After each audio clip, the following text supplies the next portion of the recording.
All right, before we get started with the show, we got a little announcement I want to make. Play It Loud has released the Roundtable of Play It Loud tape available on all streaming services. You can buy it, you can stream it, you can listen to it. That's for damn sure. Go to my Instagram page for the link at The Real Cerebral, or you can go to Play It Loud Music to find the link for the music everywhere. It's 17 tracks. It's every single member of Play It Loud putting in work. We're all working on our own personal projects as well, so be on the lookout. You get a little bit of taste of what we've all been doing, the vibe, all of that stuff there. So be on the lookout. The Roundtable of Play It Loud tape is available now everywhere, so go check that out, guys. Thank you. Let's start the show. That's it.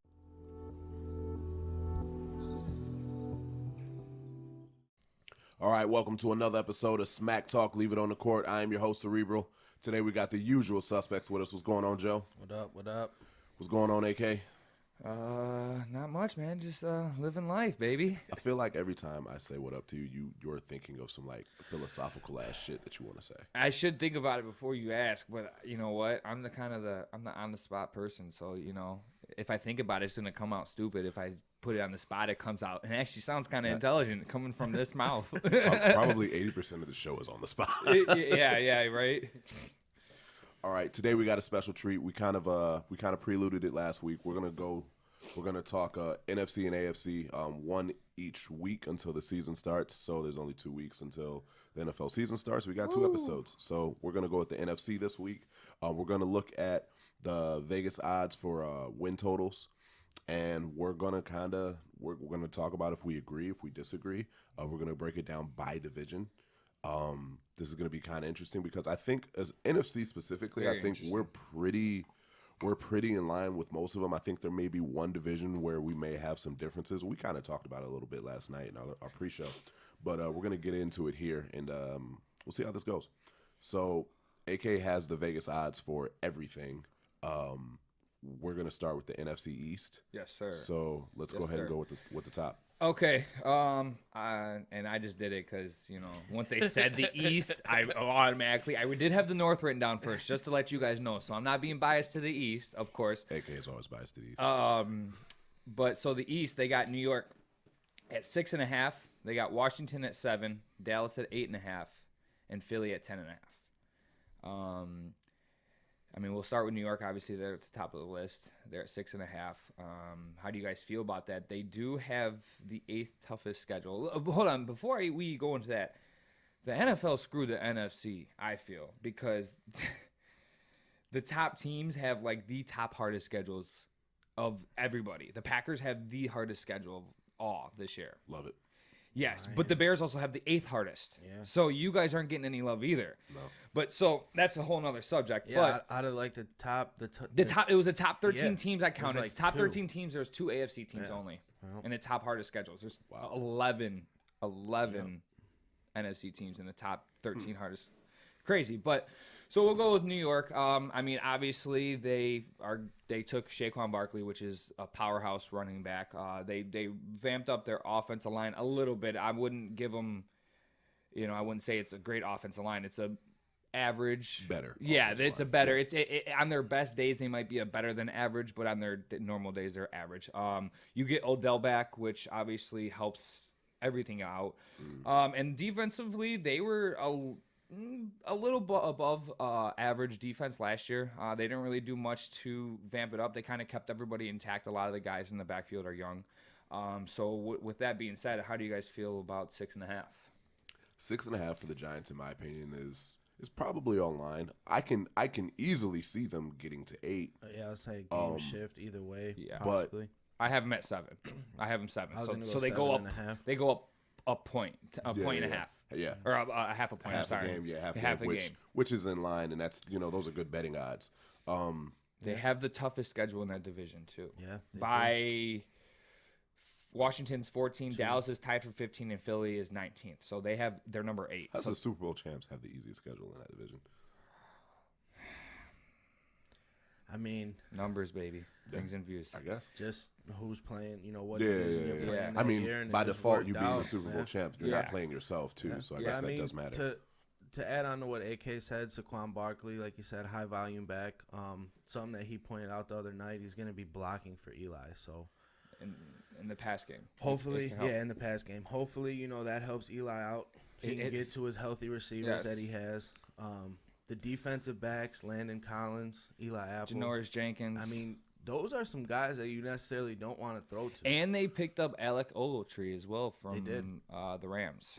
Oh wow. Okay. Yeah, so he's fairly solid. And I believe, if I'm not mistaken, their rookie DB is going to be starting at the other side for corner. Next to Collins. I'm sorry. What I'll say about the Giants is a lot of what they're doing has the potential to work.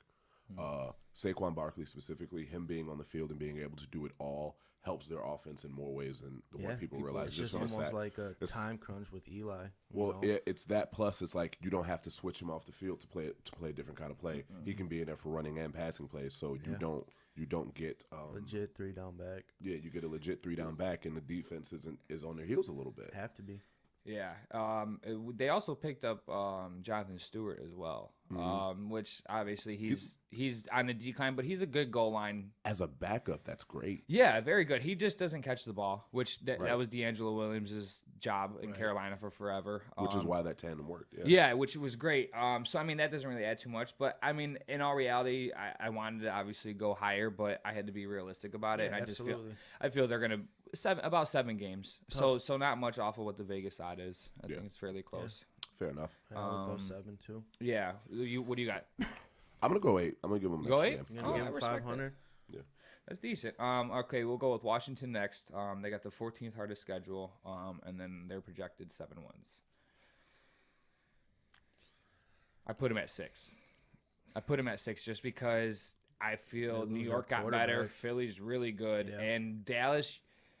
You don't know that's what a whole it nother, is. Yeah, right. Dallas is tough, but they added Alex Smith, which I think he's going to be the bright spot on that team. I think with them losing Darius Geis hurt them quite a bit because that was going to be their workload of their running back game, which they still have Chris Thompson, which he catches the ball and he has a lot of targets out of the backfield. And they still have some RJ Piron, and they got Capri Bibbs. I mean, they can all run the ball, but at a level of Darius Geis, I mean, not at all. I don't think so. Alex Smith, I feel he was an upgrade from Kirk Cousins in the sense of his intelligence on the field. Kirk Cousins doesn't also like to throw outside the numbers at all. Alex Smith will. When it comes down to it, I mean, he was actually surprisingly good at it last year. Yeah. So I mean, that upgrades them, but they still, I feel, are just not that good. Right. So that's why I have them at 6 wins. They didn't make a big splash and like an offensive wide receiver weapon. They still have Jamison Crowder. Yeah, it's not an impressive. There's nothing. They really got Josh Doxson, and he was supposed to be. I drafted him last year, and he was supposed to have a good year last year, and he just injuries, shoulder issues, stuff like that. Oh, did you know Capri Bibbs was from Illinois? Yeah. Plainfield North. Yeah, Plainfield North. Yeah. He graduated. I knew that name sounded familiar, so I had to look it up. Capri Bibbs. Yeah, he's from here. So it's I mean, he's getting a lot more reps out there. He was on Denver last year. Yep. But he didn't get a lot of touches then. But hopefully he gets a lot of touches with. No, he was on San Francisco last year, but he was just a practice squad member. Okay, and then year before that, it was Denver. Yeah, okay, says it right here. So yeah, I got him at 6 wins. And he got a ring. Really? With Denver. Good for him. Wow, nice. Hometown. We're from the area. Right. I want to believe in Alex Smith, but Alex Smith has had really good teams around him and really good coaching around him when he's been successful. And I don't see that being the formula in Washington. I think that he's gotten to a level where he'll be able to keep things afloat from game to game. But the things that have made had him have teams that have great records, they're not in Washington. Absolutely. So not. Alex will keep you in the game. Yeah, but will you have enough pieces around you to be able to win the game? And I don't see that being the case. So the win total is what, 7? Yeah, that's too high. Yeah, I would probably. I'd go 6. I had to go 6. I didn't want to drop him down to 5 because 5 is Yeah, tough because Alex Smith, he doesn't lose you games, but he also doesn't have the run support as right. he did have last right. year. I mean, Kareem Hunt helped a lot. And so does Tyreek Hill, because and that's the thing. Josh Jackson has the playmaking ability as Tyreek Hill is, but he just can't stay healthy. Right. Availability is 80% and then of it. Jamison Crowder. I mean, Jamison Crowder, like I said, is going to be your slot guy, and he was supposed to have a good year last year too, and it was very mediocre with a good quarterback in the sense of Kirk Cousins. I just don't think Washington. I know that they've said before that they want to make the run game a very dominant role in their offense, and that doesn't usually translate well for wide receivers and a quarterback getting in the sense of a rhythm like Alex Smith is a rhythm thrower. You know, so Absolutely. Yeah, I got them at 6, and I think that's not hurting them too bad. So we're pretty much across the board 6 with them. Yeah. Or do you going lower? No, I'm going 6. You're going 6? Yeah, I'm okay. going 6. Respectful. I mean, new quarterback, new system. You never know how that's ever going to play out. Yeah. Next in line is Dallas, which I think this is my biggest change when it came down to it. They're got the 15th tied for 15th hardest schedule. Right in the middle of the pack then. Yeah. And they are projected 8.5 wins. That's a lot with not a solid receiving core. I can't give without a quarterback. I can't give Dak Prescott 8.5 wins. If it was Tony Romo, I'd say maybe 10 with that receiving core. It doesn't matter. Tony Romo's a good quarterback, and with Zeke back every game, that's supposed to help. But Dak is just. I mean, his security blanket in Witten is gone. Yes, and their only security blanket. Yeah, and Dak had a terrible season last year, and Witten covered up a lot. Yeah, he did. So, I mean, yeah, Ezekiel's back, and that's gonna help. But you don't have any receivers to throw the ball to. They still got Cole Beasley, and Cole Beasley didn't have a terrible year last year. No, he's a watered down version of Julian Edelman. Definitely, very watered down. But he's gonna be the focal point for defenses now. Yeah, I don't. To be completely honest, I don't even know who the receivers are. Yeah, I mean, Dez, as pedestrian as Dez was having a season, defenses still respected him enough to because you don't want to be the team that lets him go off. So Beasley did have the benefit of the doubt of that. And another reason why I knocked him down 2.5 games to 6. Knocked them all the way. That's down how 6. bad I feel that they're going to be. Their defense is going to be good, but you look at, and this shows I feel how bad Dak is. You look at Dez Bryant's numbers when he had Tony Romo. He was an elite receiver. He was going first, second round, and I mean this is fantasy versus that, but it's still. But that's how it's still production. Yes, last year he went. I think he still went second. I think yards. this guy drafted him second round or third round. I think he had maybe. But he hasn't ellipsed 1,000 yards in 5 seasons. 400 catches. How long has Tony Romo been retired? Well, 4 years. This is only Romo's second year retired. But he was back injury before that, and he was out for pretty much the whole season. And then the year before that, he played, I think, only about 6 or 7 games. Yeah. So in all reality, the last time Tony Romo was 100% healthy was probably the last time that Dez Bryant had 1,000 yards. So that's why Dez Bryant is I need a good quarterback type of receiver. Demaryius Thomas. Demaryius Thomas. I mean, look at what he did last year with Trevor Siemian. Nothing. What did he do with Peyton Manning? Killed it. You know, I mean, the quarterbacks that they've given him are horrendous, though. Yeah, to where it's like there's only maybe DeAndre Hopkins is probably the only receiver that can thrive in a bad offense. I mean, with a bad quarterback. I should say. Yeah, he did. Devontae Adams. Yeah, he had a good year last year. Yeah, he did. He did have quite a bit of a lot of touchdowns last year. So yeah, I got them at 6. What are you guys thinking?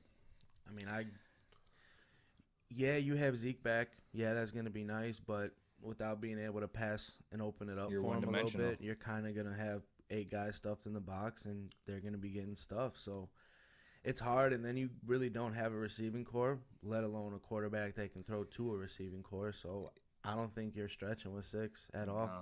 I really don't.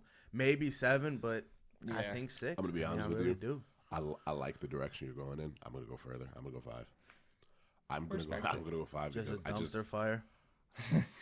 I think you're gonna see a lot of non-cohesiveness in that Cowboy locker room for a bunch of different reasons, and not just football, and that affects on the field play. Yeah. And I think you're gonna see guys stop believing in Dak Prescott, and when that happens, they don't play that hard. Yeah, when the quarterback's not leading the team, it's tough. And also, like we talked about it last week.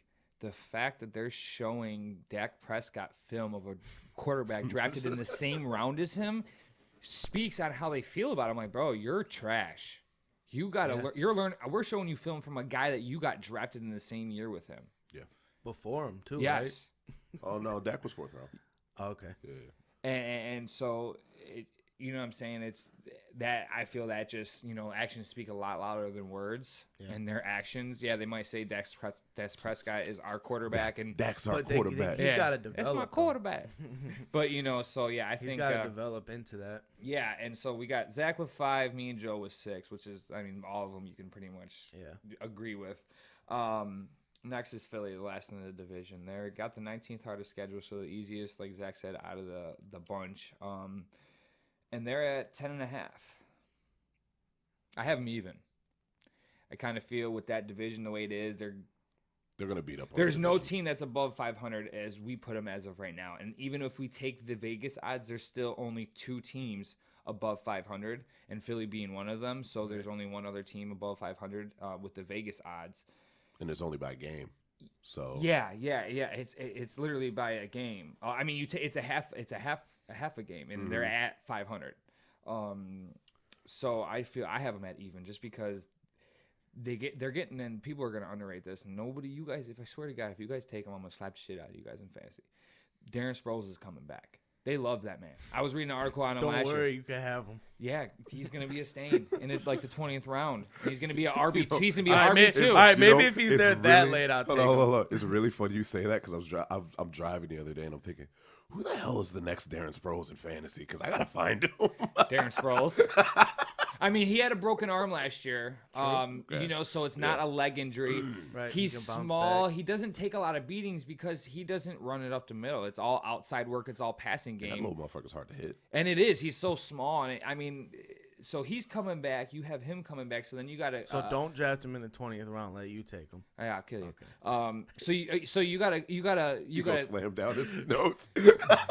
Oh, quit! I'll rip the boards off the wall.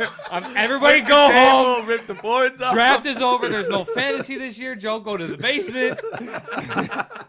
I swear. But with that coming back, you got Jay Ajayi, which he's a mediocre running back, but you get him, you got Corey Clement, and then you got Darren Sproles.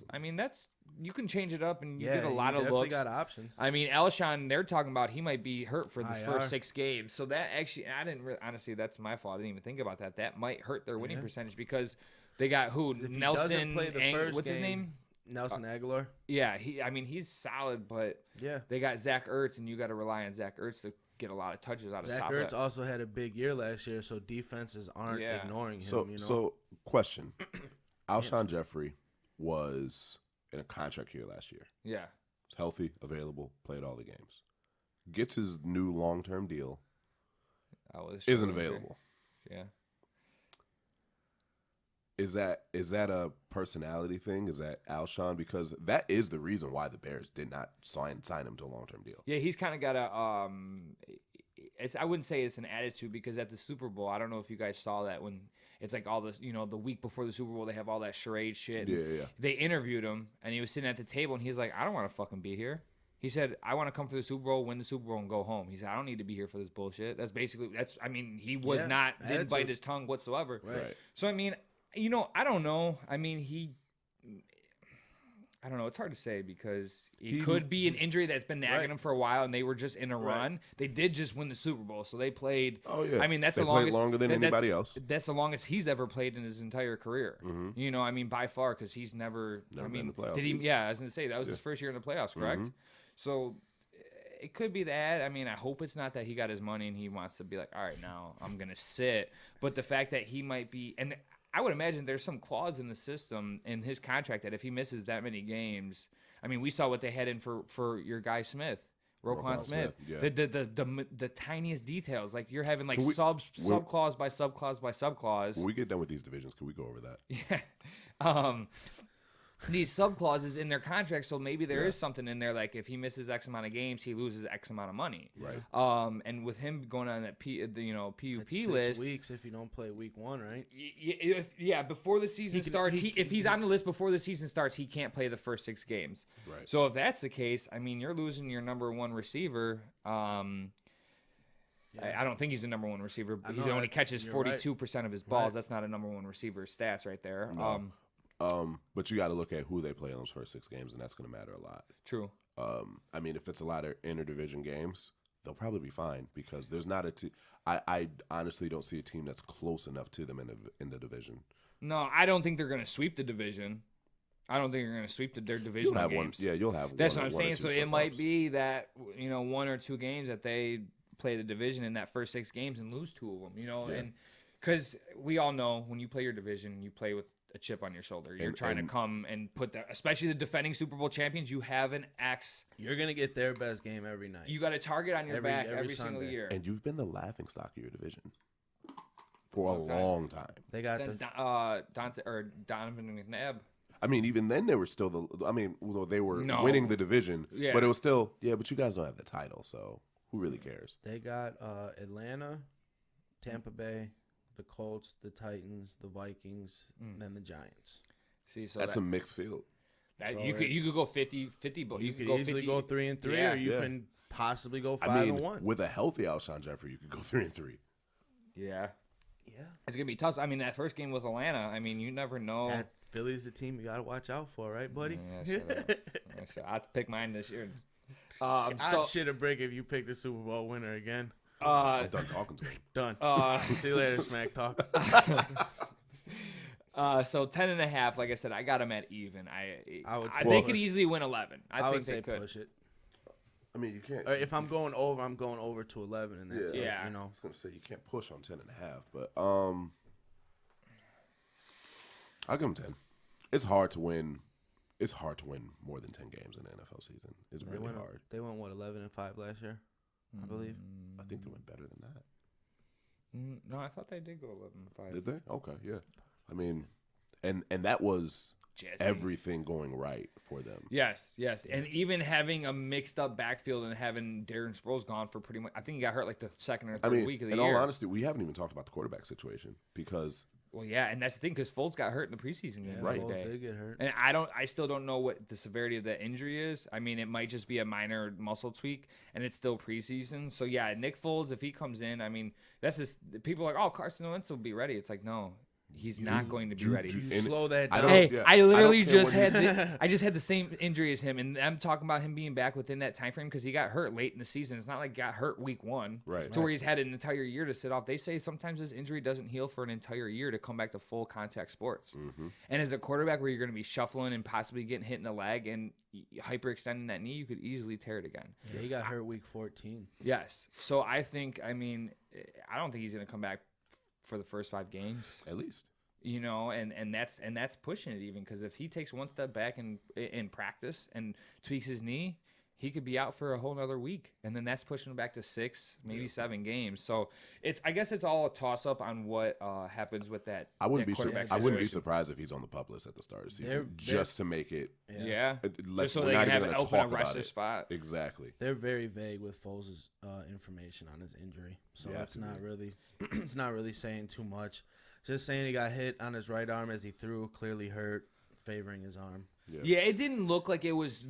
I saw the injury, and the guy just didn't even catch him and to stop his arm from going forward, so he didn't put all that force. He almost caught him and kind of squeezed him like this. So it wasn't as bad of an injury that we've seen in the past with shoulder injuries. The scenario, I mean, what happens if they lose him for a couple weeks? I don't even know if they have another quarterback on the depth chart. And if they do, it's like Mark Sanchez or somebody. I think it is Mark Sanchez. Fucking Mark Sanchez. I swear to God. This dude, man. I'm serious. Look where Mark Sanchez is at, please. Please. Mr. Butt Fumble. Yeah, Mr. Butt Fumble. Bro, how long did that stay on ESPN? Top still. It was a top 10 play for forever, bro. Yeah, they retired it. Yeah. I'm kinda he probably had to call and be like, please stop. Yeah. What more do you want from me? I'm not even a starter anymore. Cut it out. Cut it out, guys. Well, the shenanigans. Just saying where he's at. I'm gonna say just because there's a lot of variables that aren't in their favor. I'm gonna go to 9. It's easy. I totally forgot about the quarterback situation when I was doing this. Actually, that's another one I was forgetting. I was eating breakfast at the same time, so my mind was on breakfast and partially on this. I haven't even had breakfast yet today. Oh, that's tough. I'm trying to work on this damn internet. It's not. It's just saying that he was on April 13th. Sanchez, while still a free agent, was suspended for 4 games for violating NFL's performance-enhancing drug policy. Not Mark Sanchez. Mark Why Sanchez. are you taking PEDs, bro? After the butt fumble, man, he had to get it. This was this year, April 13th. So I don't. It doesn't say that he's on a team because he only signed a 1-year contract with the Bears. But the Bears did note that he had a positive influence as a mentor to rookie Dak Prescott. What the hell does that even mean? He was there for Dak's rookie year in Dallas. Oh, he was? Uh-huh. Mark Sanchez? Yes. Wow. So you got him at Dude has gotten around the league. Yeah, so you got him at 9, Zach. I got him pretty much even, just because it's a toss up on what's going on with Nick Foles and Alshon in all reality. So I'm taking best case scenario that Foles is there and Jeffrey is healthy. Yeah. I got him at 10.5. What you got, Joe? 10.5. 10. Yeah, 10. Yeah, I got him at 10, which is I think that's good for a Super Bowl, returning Super Bowl champs. So. It's hard to get back to the playoffs. It is.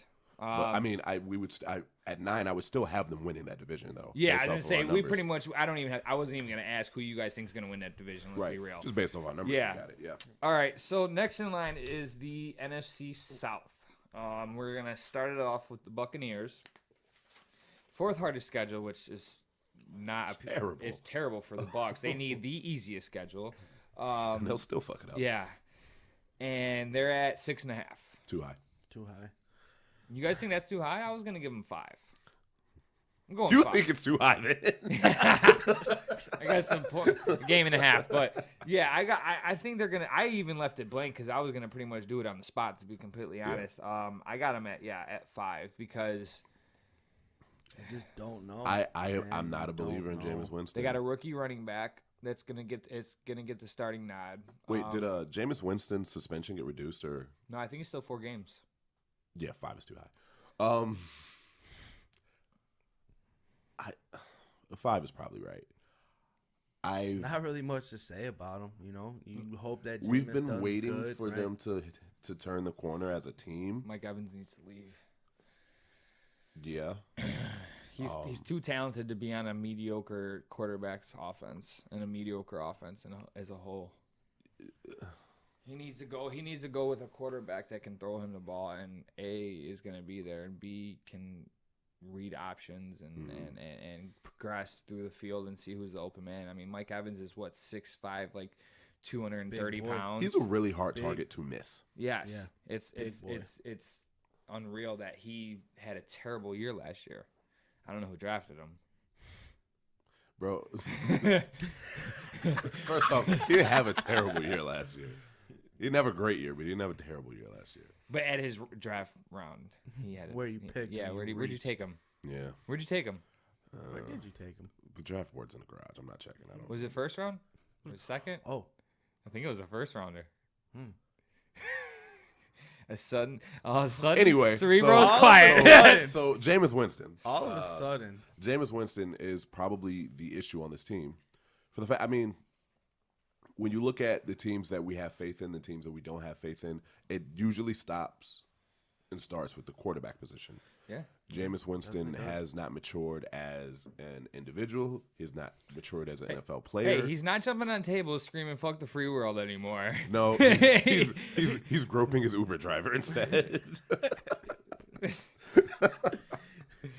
Oh shit. So I mean, and I don't want to preach on how to be a good person, but come on, man, it's not that hard. yeah, it's just you're an NFL player, so it's magnified to Yeah, So you gotta be smooth how you be smooth, and that shit's making the news for a regular cat, honestly.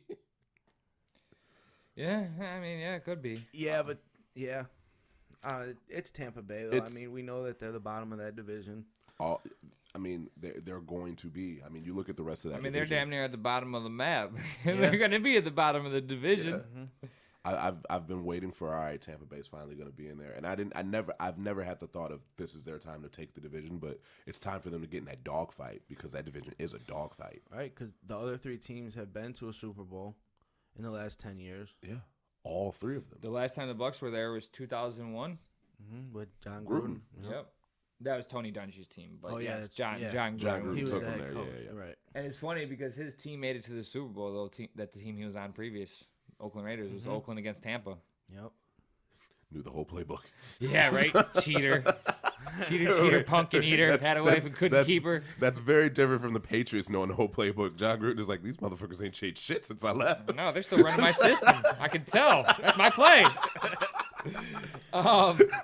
So yeah, I think 5. I think they're gonna have a very.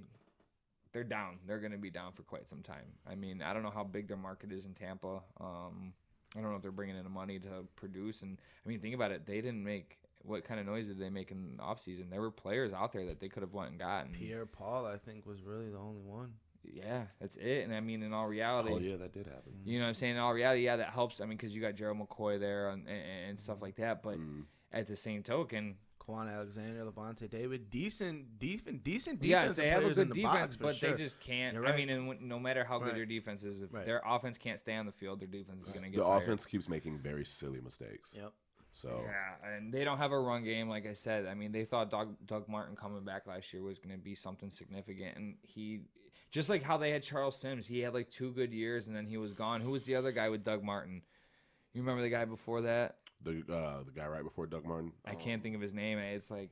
Well, they had Cadillac Williams, too, a long time ago, and he wasn't – I mean, he was supposed to be decent. He had a couple good years, and then, running backs, they get burnt out. They can't get a franchise running back. Right. And that hurts. It's hard to get a franchise running back. Yeah. It really is. I mean, I think you get a couple-year stint running back. Yeah, I mean, I think some of the guys now coming out of college, I think they're so well taken care of that it's easier to find one. Mm-hmm. I mean, your Fournettes, your Zekes, your Barkleys. Yeah, I mean, David Johnson. Yeah. I mean, you got all these young guys that come out, and I mean, Todd Gurley, he was a couple years ago, but you know what I'm saying? They have the tools. Getting it going. Yeah, they have the tools. But yeah, so I just feel that Tampa Bay, they're going to be 5 wins. It's hard to go lower than 5. Yeah, for any team. Yeah, you don't think unless they're the Cleveland. Yeah, I was just about to say the Cleveland Browns or the Aints. Yeah. Whoa. I ain't heard that in some years. Yeah, I know. I always remind them. I'm gonna go 5 games with you. I mean, no, I am gonna go 4. I'm gonna go 4 because I like it. I don't trust them. No. I don't trust them at all. And then I find it hard to see them winning really any division game. They might squeak one out, but if I'm right, like Carolina or some random. Well, yeah, and that depends on what that turns into. But like they could have 6 losses right off the bat just because of their division. Yeah, easily. So Zach's going. You're going 4. Joe, where are you going? What was the Vegas? 6.5. I'm gonna go 5. Okay, respectable.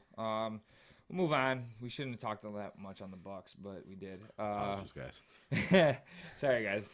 Don't turn it off. Don't turn it off. We got Carolina next. They're at 12th hardest, and they're projected 9 wins. I think it's with the 3 of them teams. We all know who we're talking about: Atlanta, New Orleans, and Carolina. I think it's pretty much a coin flip on who. Wins 10 games, who wins 9 games, who wins, 11 games. They can, every single one of them can be in that range. Because that game is going to be between each other. Yes, 100%. I think they upped their receiving core. Obviously, Devin Funchess, he's big. He's big. Just like we talked about how Kelvin Benjamin was. He was just big. That's all he was. Not crisp route runner, not the smartest, not the fastest, doesn't have the best hands, just big. He can jump. That's really what it is. But they add DJ Moore. And if you look, I mean, his preseason numbers, obviously, it's preseason. But, I mean, the man had, I think, 5 catches for 76 yards and a touchdown. Right. That's something that Cam hasn't had in a long time in the sense of a crisp route runner. Look at what he did when he had Steve Smith. Dude. Ate it up. Because you had an intelligent, fast, but the ability to run crisp routes and not just post or go routes or jump balls. Yeah, he had the whole route tree. Yes, he has that. This DJ, I read on him, and this kid is the truth. I mean, then you add Christian McCaffrey another year in that system. I mean, they're talking 350-plus touches this year. That's running. He was an impact from the jump. Yes. So you're telling me he's going to rush the ball and still catch the ball and probably have about 60, 70 receptions in all reality. He can easily do it. And then Greg Olsen coming back from an injury. Yeah, he's a little older, but he's still Greg Olsen. We see in this league that you can be an older tight end and still be productive. Look at Jason Witten. Jason Witten just retired. Antonio Gates. And retired. And he, Tony Gonzalez, when he was still there, he was old, but he was still getting it done. They begged him to come back. Yes.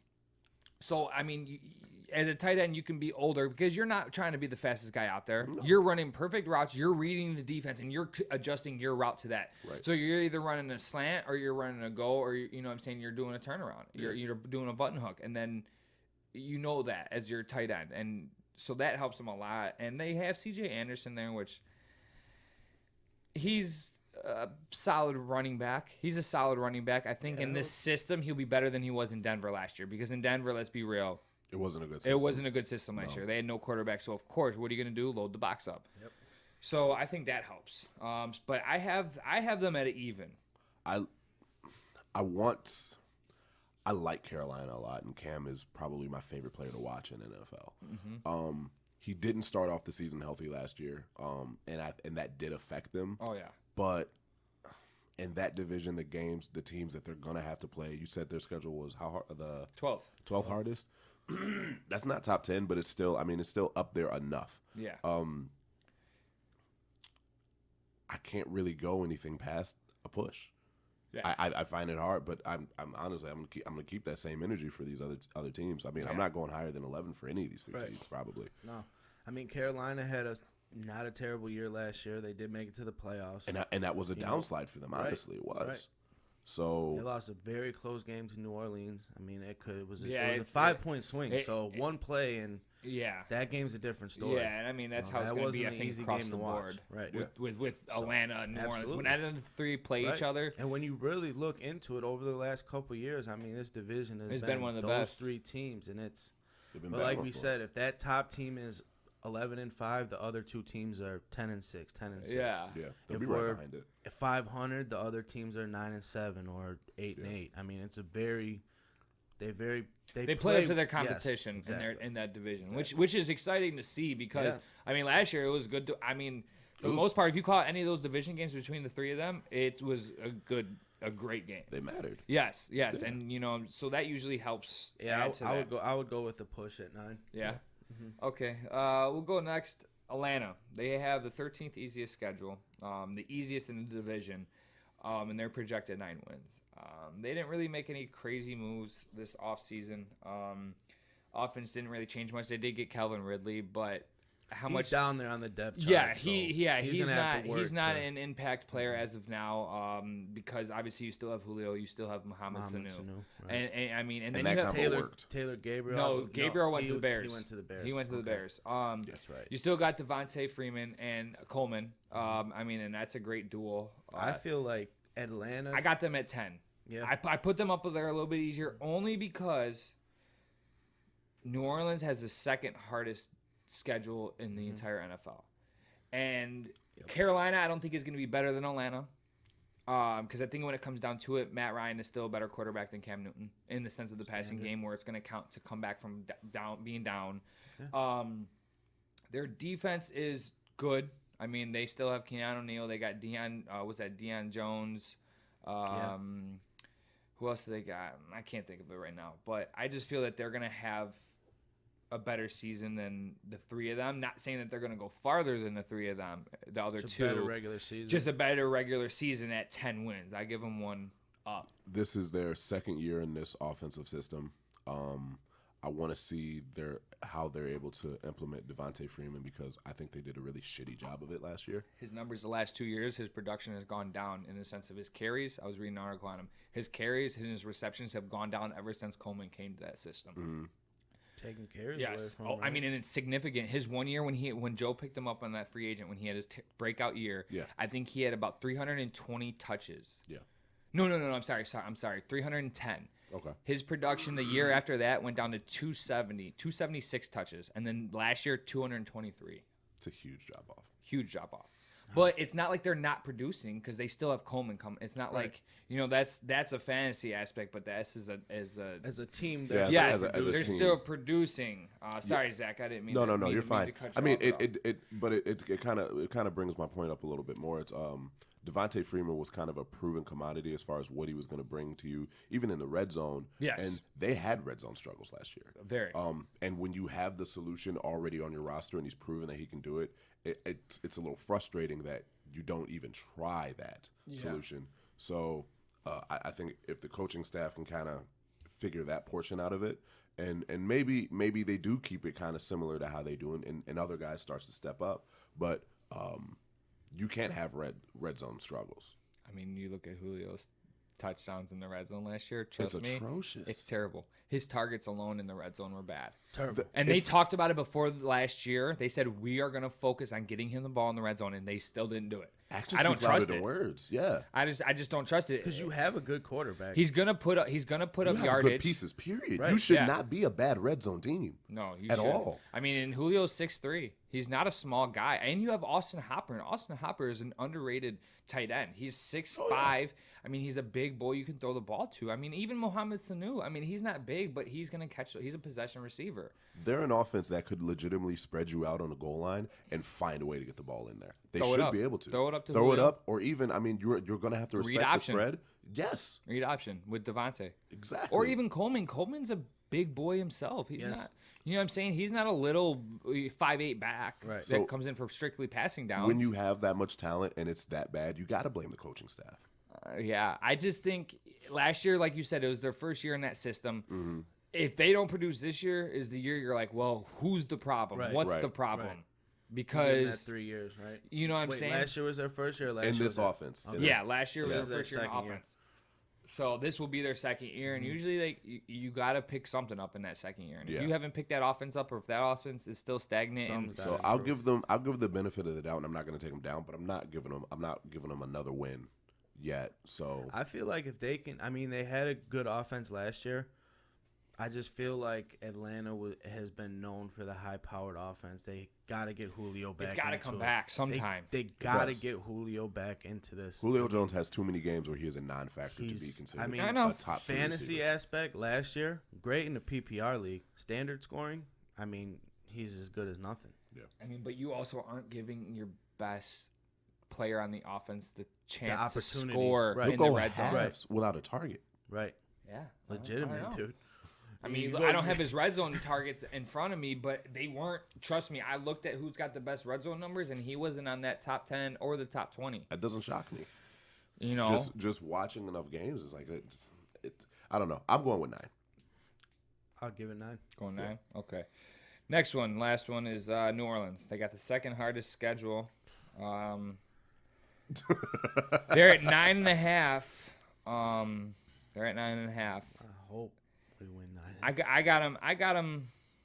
I want to say 9, I want to go 10, but- but it's hard. but I almost want to go 8 because that division is so tough. And people, I feel, this is my opinion. Obviously, it's all opinionated, but my opinion, losing Mark Ingram for that many games, 4 games. I think that is going to hurt that offense more than they think. Mm-hmm. Because yeah, Alvin Kamara is explosive. He has all the talent that he needs to as a running back.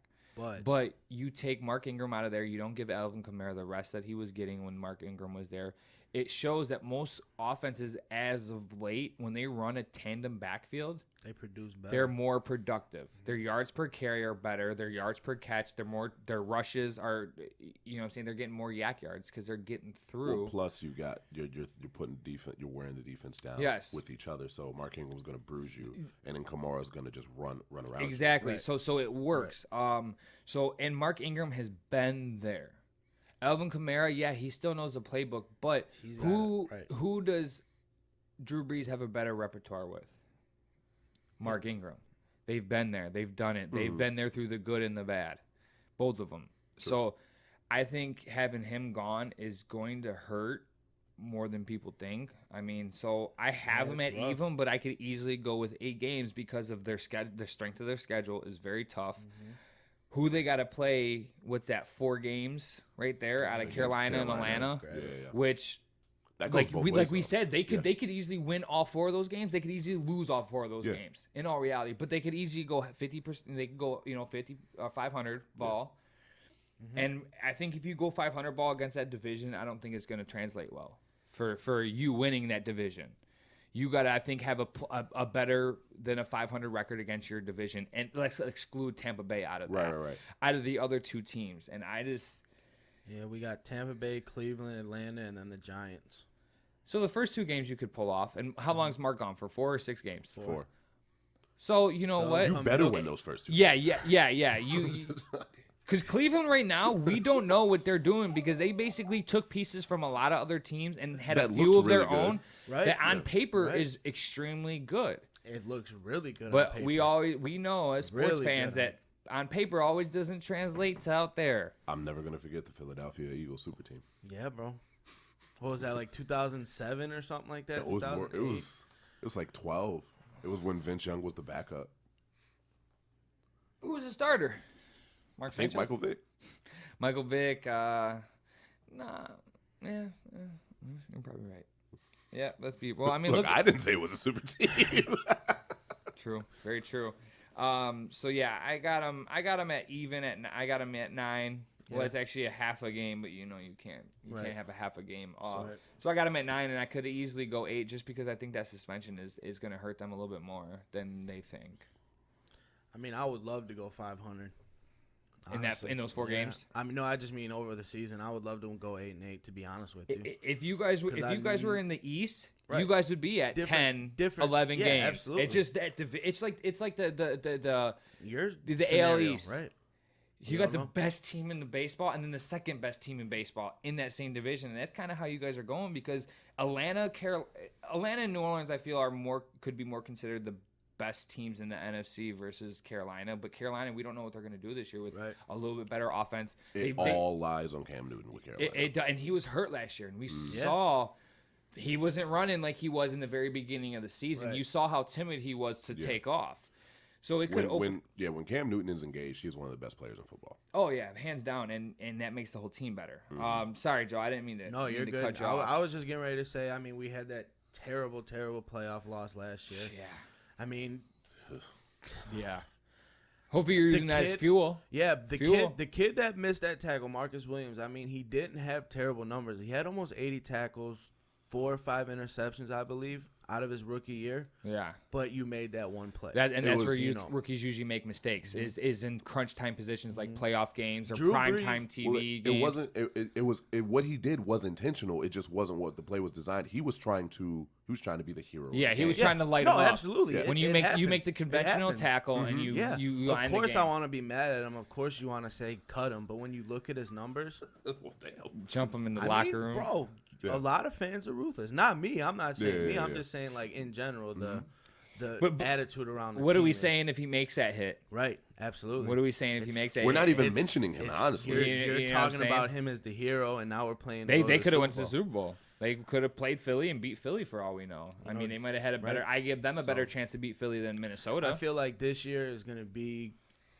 Drew Brees needs to minimize the interceptions. That's the passing yards. If he's around 4,000, 4,500, that's cool. He's just got to minimize the interceptions. Well, they're limiting his though, pass attempts too, though. Yeah. So, but you never know with these first 4 weeks. I mean, he's gonna have to come with it. He's got it. Sean Payton he might has just say, to fill the old role days? for Mark Ingram. I feel like you got to make up for that somehow. Right. And Alvin Kamara can't take. The touches between the touches between the two of them alone, one person can't take on himself as a smaller back like that. Right. Yeah. You give it to because you don't want to wear him down when Mark Ingram comes back and then he's useless. Right? Yes, exactly. You Michael can't wear Thomas get a few extra catches these first few weeks. You'll see Drew Brees' pass attempts will go up into like the low to mid 40s a game until Mark Ingram comes back. Yeah, probably. Yeah, and then they'll dip back down into the low 30s. Yeah, I hope Drew Brees has a very good year because. I feel like those first 4 weeks are going to kind of set the tone for us. Yeah. And you said the first 2 games were against who? Tampa Bay and Cleveland. So if you guys can kickstart that, go 2-0. Don't you feel like we got to go in there and like kick them in the mouth and kind of get rolling? Because when we play Atlanta's coming with it. Because Atlanta's coming with Tampa Bay's Atlanta's a slow start team. You know. Yeah, Atlanta almost lost to Chicago in Week 1 last year. If it wasn't for Jordan Howard not being able to catch the ball, they would have lost to the Bears. You guys had like 3 or 4 attempts on that last two of them with Jordan Howard. It was just like goofy. In the end zone. Goofy. I remember that. Sucks to be a Bears fan. Yeah, it kind of does. Anyway. So you got them you have them at where? I'm sticking with 9, so I'm not picking the division winner. I really want 500. So then who's the division winner? I'm going to pick Carolina. I'm going to ride the Carolina Panther wave because I think Cam Newton's going to be back, and this chair squeaking is pissing me off. I'm going with Atlanta. I'm going Atlanta, but like we all know, we could all flip the coin on really who we thought was gonna. Joe's picking New Orleans. I don't care what he's. No, he's picking Tampa Bay. He told me. No, Tampa Bay's gonna go. Well, fuck both y'all. I was gonna. No, D-Mob's not down here.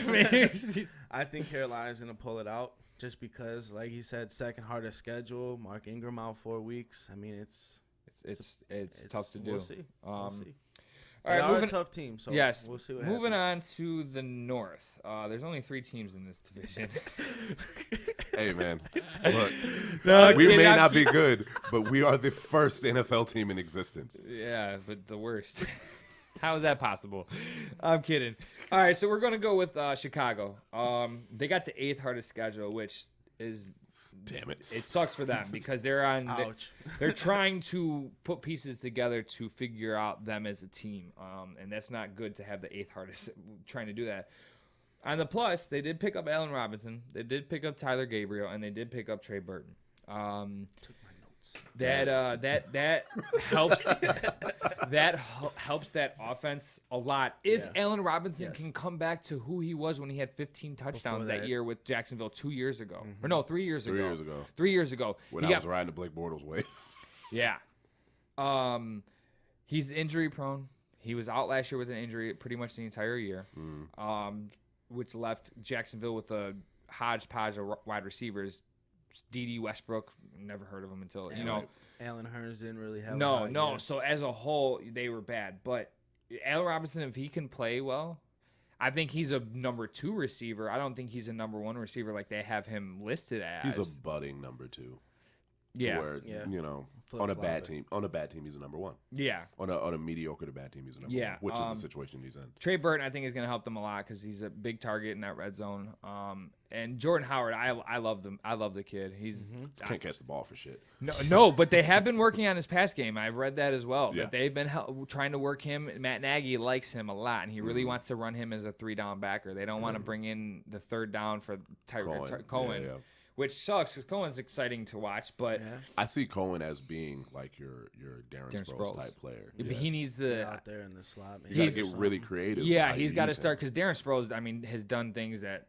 I don't understand how he's been able to do some of the things. Right. But Cohen did things last year, mainly on special teams. He was like, "What the fuck?" Yeah, and he's talented for sure. Yeah, he's definitely very talented. Definitely. But you got to also do that in the offense, not just on special teams in the sense of creating. You got to be a part of the whole thing. Which he can. He does have. He's the human joystick. He's got breakaway speed. Yeah, he's the human joystick. They say it. He's freakishly athletic and strong. He can break away. Yeah, he just gotta. He doesn't need a lot of space. Right. But yeah.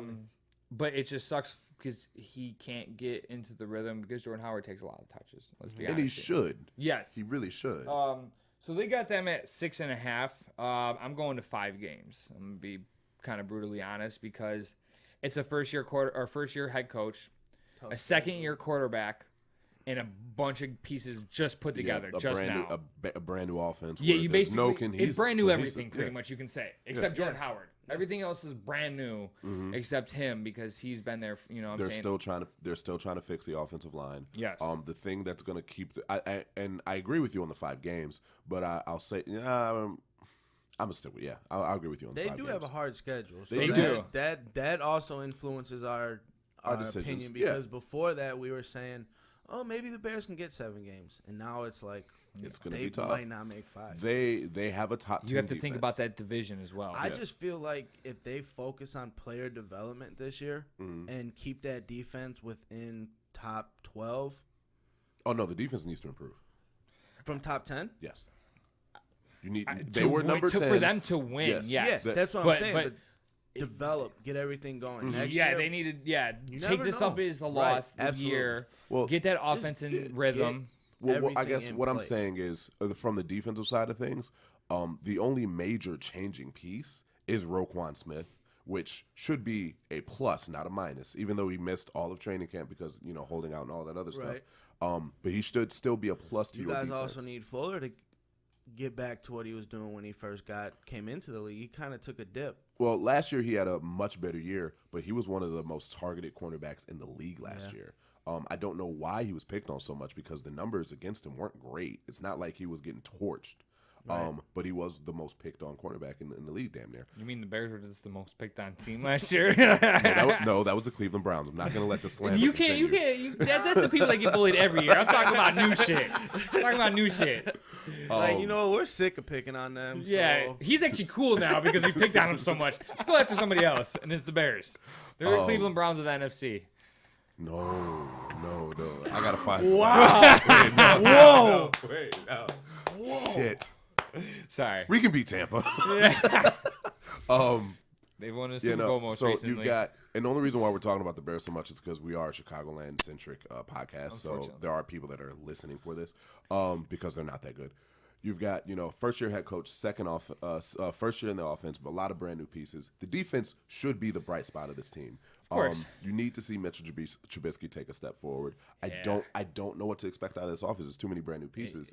I feel like you keep your expectations low so that way at the end of the season you're like, okay. Even if this was Peyton Manning under center with all these new pieces, it would still be a question mark. Right. It wouldn't be as bad of a question mark, but Mitchell Trubisky is no Peyton Manning as of now. Mitchell Trubisky is also a question mark. Yeah. Peyton Manning, you know what you're getting out of Peyton To be honest, I don't obviously follow the Bears as much, but he's got to produce this year. Trubisky's got to produce this year because they're giving him weapons. Yeah, technically. Unfortunately, from last year, definitely upgrades. You can't give Trubisky a fair evaluation from last year because they had him handcuffed the entire season. They didn't want to start him. They didn't know what they were doing. They realized how terrible Glennon was, and they're like, okay. They signed Glennon to what, $60 million for 4 years? No. It was a 2 year. It was 2 year, 18 a year. With the team option after the year 18 mil a year for. I mean, it was no secret. This is a 1 year deal. You could pad up and do better than he did. 5 interceptions. Was it the first game? No, the first game was the game he was good. Oh yeah, and then yes, you're right. I think I watched. They played Pittsburgh last year, right? And he had a bad game. That's the game we won though. You won in overtime. Remember that punt? We were at Anthony's watching it. I'm like, the fucking Bears just won. But him as a whole in that game was. I think it was like 17 to 15. The game was. It was something bad. It was defense. We got right to Malcolm and said, "Bro, y'all couldn't beat." Malcolm was at the game. He was. Malcolm was at the game. They'll be and that's the thing. They'll be in contention because of that defense. They'll be in contention in a lot of these games, but the factors of what we talked about, the nuances, the offense. It's stay going to on the field. Yeah, it's going to cost them mistakes. games. Keep the defense off and refreshed, and you maybe. So what do you got him at? I got him at 5. I'm going to be right there with you. I'm going to go 5. I was going to go 5 or 6, so I'll go 5. Respectable. Mm-hmm. I mean, I feel like anybody that's a fan of the Bears really shouldn't pay attention to the record as much as are we in contention? How are they playing? we playing? Yeah, it's because a spotlight on the offense. You're like, if you're a Bears fan and you think you're gonna make the playoffs, well, you're not a sports fan. You're just a bandwagon. Dude, I've been hearing 9 and 7 and just cringe. Right. What are you talking about? 9 and 7. You got the we Packers got Jay in your We're gonna win the Super Bowl. It reminds me of that. But we're gonna sign Jay McCollum, and he's gonna tackle Aaron Rodgers, and it's gonna be okay. Yeah. All right, we'll go on to the next. Which notice how we didn't even talk about Kevin White. Yeah, I don't even want to talk about him. We'll go. We're moving on. We'll go. Next team, which I actually was a little surprised with the amount of wins that they gave them, considering they got the second tied for second with the hardest schedule with the Saints. Detroit Lions, they're at 8. Okay, here, and I am with you guys on this. We're really hard on Matt Stafford, but I love him. He puts up numbers, dude. He does put up numbers. Consistent numbers. I don't think he's not. Marvin Jones does, and so does Golden Tate. Golden Tate is underrated. They're great wide receivers to have. And I hate to say this, but Calvin Johnson leaving was great for them because they started to win. They started to win, and you don't have to worry about focusing on the number one guy, right. which a guy and it's weird because Calvin Johnson wasn't an ego receiver, so I don't really understand how that could become an issue. But he wanted the ball though. You know what I mean? Because I think he trusted himself. He was far and away. It was Barry Sanders. When he was there was nobody there. Yeah. Go ahead. I still question a couple of things. They got a brand new head coach. They got a first year head coach. Defensive minded running back. Yeah, coming in. They're at how many wins? 8. 8. I got them at 7. I took a game away from them and went 7. They're gonna go 7 and 9. I can see them starting off hot and then kind of cooling off towards the tail end, but that usually translates to 8 and I'm gonna go push. Coming out of that division, though, 8-8 ain't terrible. No, it's not bad. I mean, yeah, even 7-9 in that division really isn't tough. Green Bay and Minnesota are both projected 10 wins, so you got a 2-10 team win, which in on paper, if you're looking at it, they have the toughest division. They have 2 10-team wins, them at 8, and then a 6.5. The next closest is obviously the South, which is a 9.5, a 9, a 9, and then a 6.5. So the North technically has a harder division per numbers by Vegas. But I think their defense is better than people think. They're a little above middle of the pack. Their offense, coming to receivers, yes, they're above average when it comes to running backs. They haven't had a 100-yard rusher in a game since Reggie Bush. His first year there. Wow. Yes. Really? Yeah, his first year Abdul has never had a 100-yard game. No. Wow. He's flirted with him a couple times. I know. Yes. That, But they're a pass-heavy offense. Yeah, That's no, all they've you're always, right. they've always been but pass-heavy. they've been pass-heavy because they can't find a reliable running back. They finally got Keon Jones. I think that's how Keenan Jones is their running back that they drafted this year. And he is projected a very good year. They said that he could be the first, you know what I'm saying? And then they had, and then the 1,000 yards rusher, I couldn't even tell you last time they had a 1,000-yard rusher, probably since Barry Sanders. Barry, boy. Barry. You know what I'm saying? That's one of those weird stats, like when the Ravens hadn't allowed a 100-yard rusher for like how many seasons? Outrageous. It's like one of those stats. You're like, really? Holy shit! Damn, Well, you gotta like really? Like, how did this down. go unannounced? Like, how did Right. just nobody talked about this? Right. Yeah, I got them at 7 just because I think that division, and with the second hardest schedule and a team that you're relying heavy on the pass game, which still works for them in a sense. But I just don't think that they can win more than 8 in that division. Not with Minnesota and Green Bay. Right. I just think it's tough. And then you know what? They can easily anyone in that division. I'm not bringing it up because you're a Bears fan, but anyone could lose to the Bears in that division.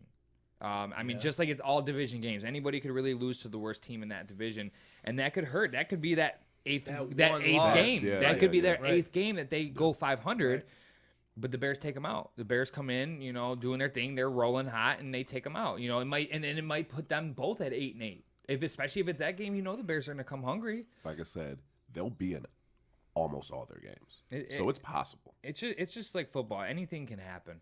Any given Sunday. Yeah, any given Sunday. What do you got them as, Zach?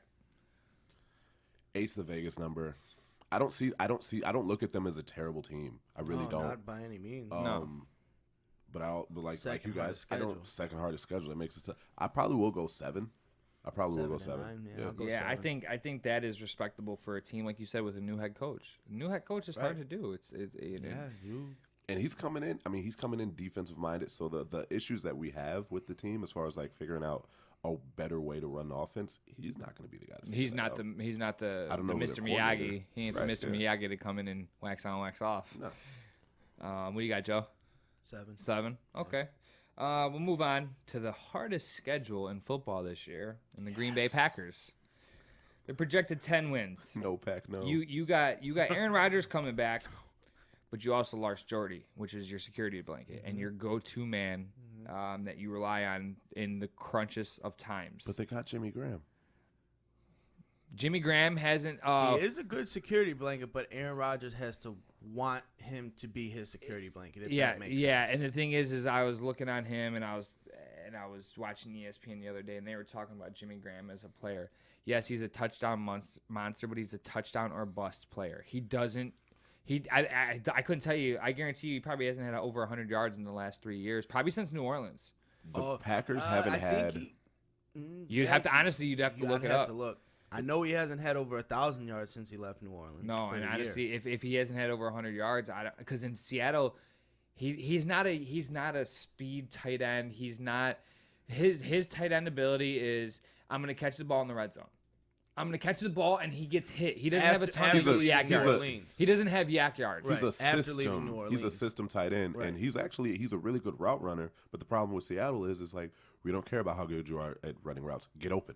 Yeah. Find a way to get open. We don't give a shit about your route. And Russell Wilson isn't a very big down the field passer. No. If he is, he chucks it. Yes, he just launches it. He's not a Drew Brees. Yeah. No, and I just don't think that he's another one that's like he's big. That's why we got him. He's an end zone target, and that's really what he's there for. So you're not going to accumulate a lot of yardage out of that. And the tight end position for Green Bay has not been utilized well. No, it's been subpar. Yeah, at best. I just feel Michael like Finley was the last tight end that actually shined in that offense. Think of his name. That was it. Yeah. Finley. I mean, I feel like in that situation, you have the best quarterback in the game. And he's going to eat it up this year. He's got to throw it to somebody, right? You think Devontae's going to get, 14, 15 touchdowns, you think? I think Devontae's going to get 15. I mean, Randall Cobb is going to have a lot of receptions. I think Randall Cobb's going to have about 75 receptions, and for that being your number 2 wide receiver, that's solid. I think Devontae's going to have probably over 100 receptions. He better have over 100 receptions. Aaron Rodgers stays healthy this year. And that's the question mark. They somehow, some way, they worked on their defense a little bit. New defensive coordinator. Rumor is that they have a real good shot at Khalil Mack with their 2 first-round draft picks next year. Trading for him this year.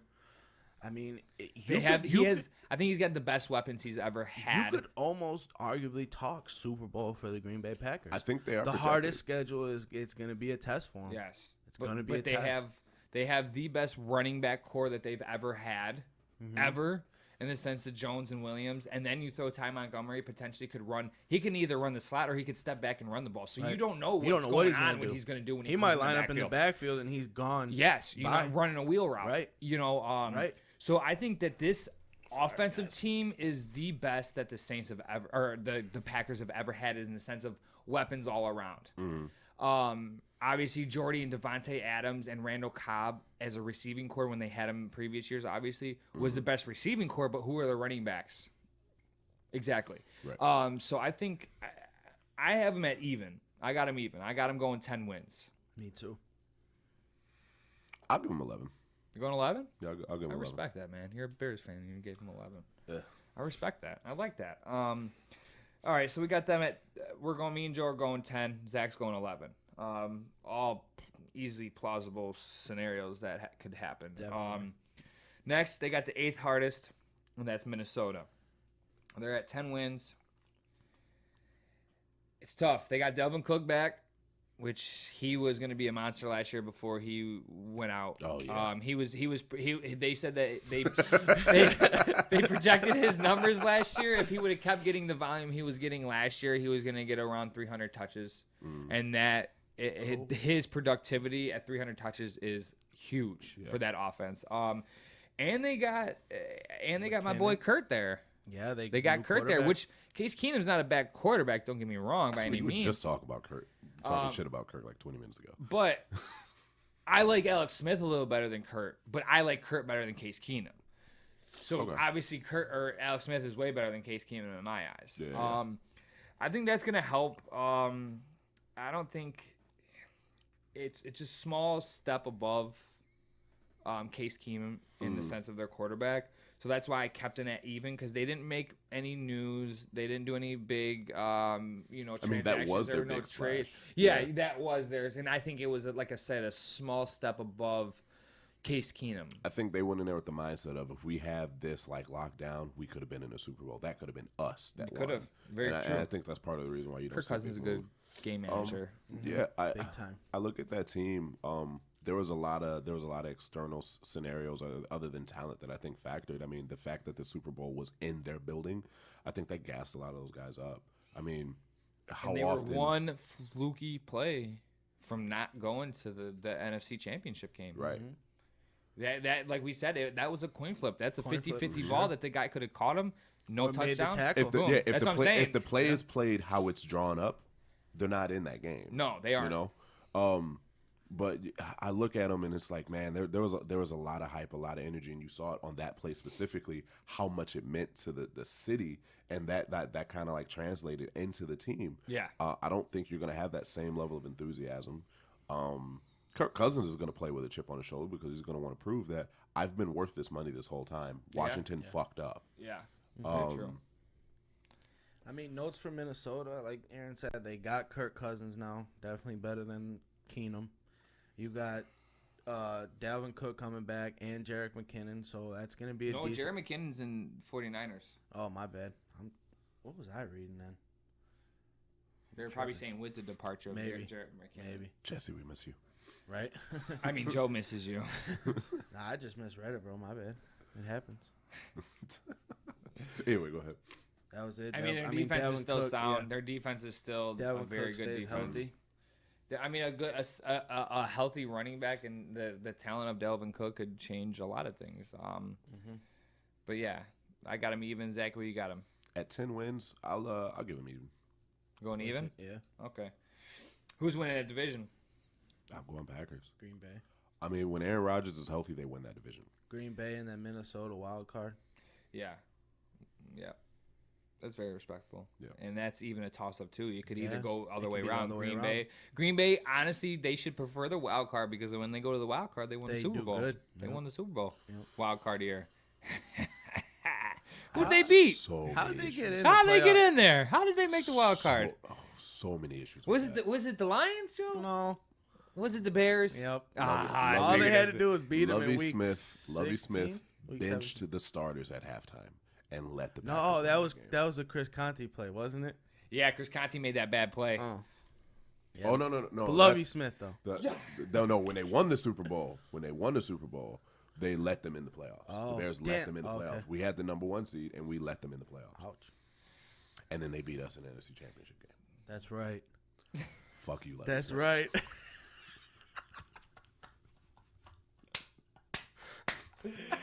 Man, it feels good to not be a Bears fan. Wow. It's like, you pompous motherfucker.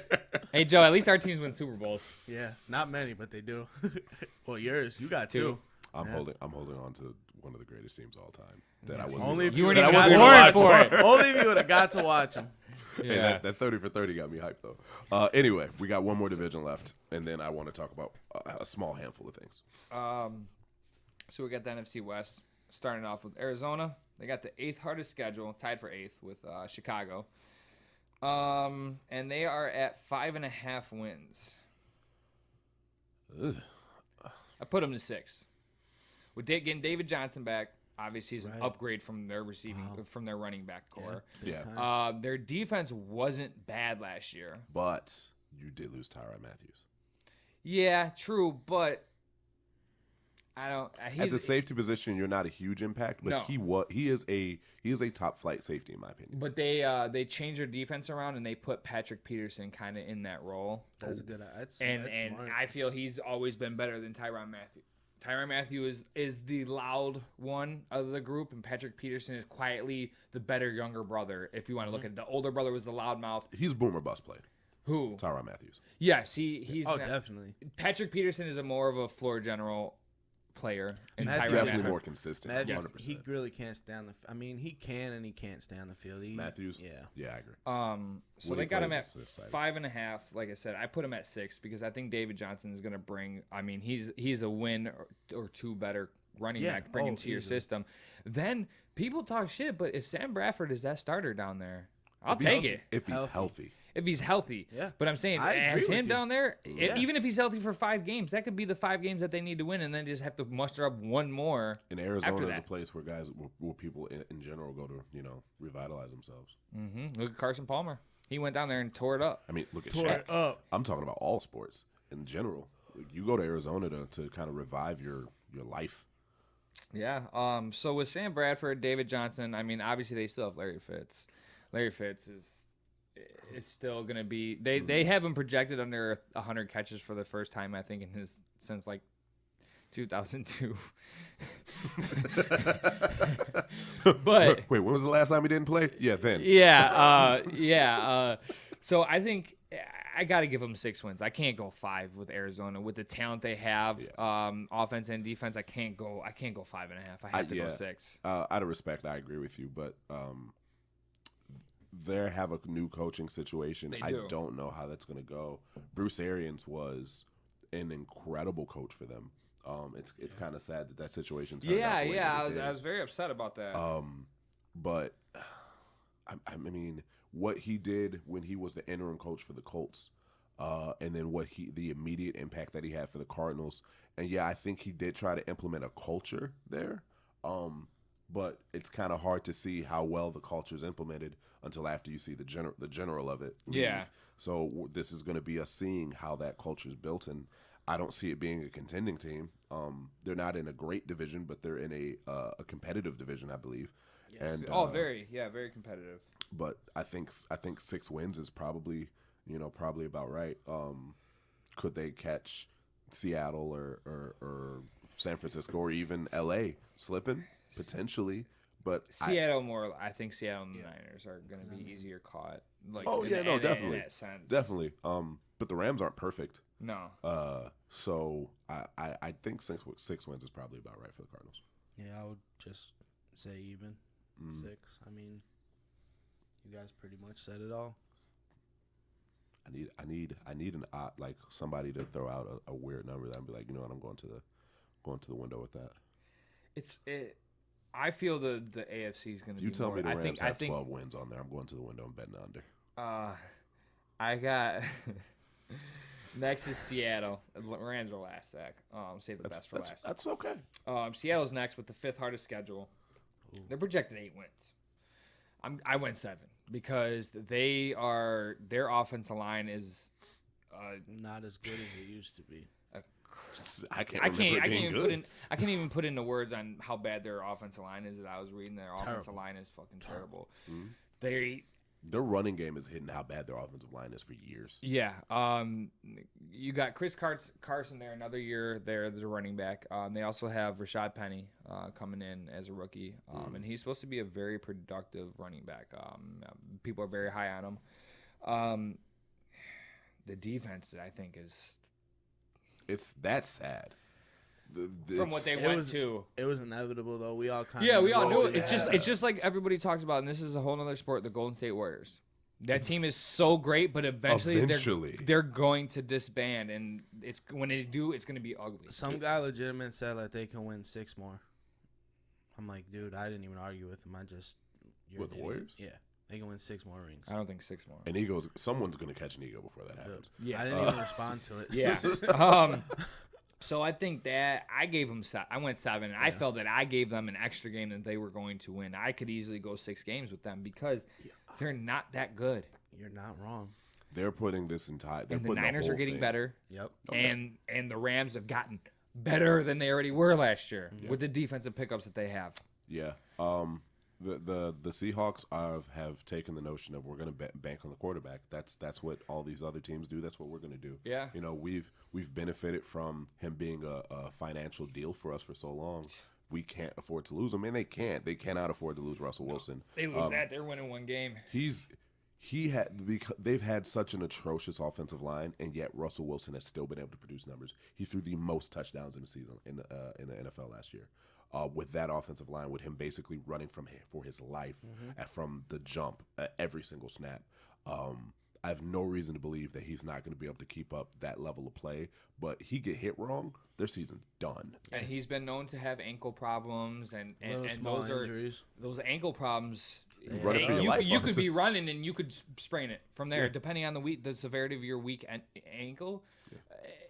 That could be, or someone could step on you and roll it wrong, and then you're hurt. And as a running quarterback like he is, a rollout quarterback, let me rephrase that. When he rolls out, he's a very accurate quarterback. That hurts.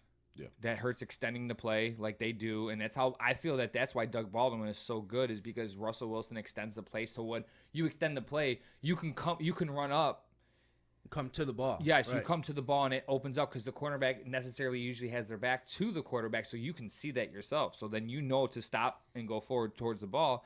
That's how you get. I feel he gets a lot of his receptions and a lot of his numbers is because Russell Wilson is a rollout quarterback, and that's their game. And Doug Baldwin does have some amazing numbers in the second half of the season. He does.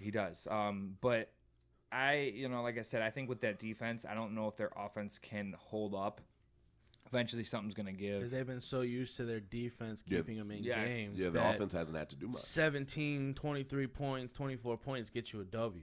Yeah, but when your defense is going to be as bad as I think that it's going to be, it's going to be hard. Yep. I'm going to say 6 games. And I like the Seahawks. I like Russell Wilson. I'll go with 7. I think they can pull out 7.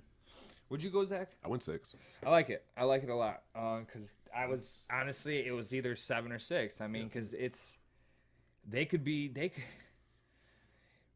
don't it's sad to see because they have such a great fan base out there, and they had such a good thing loyalty. going for them. Yeah. Yes, loyalty, and But, I like Russell Wilson a lot. I love him. Same. Let me rephrase that. I love him. When he was at Wisconsin, obviously I'm a Big Ten guy, and to see him there and produce there, I was like, fuck yeah. His best move was leaving NC State to go to Wisconsin. That was his best move. Yeah.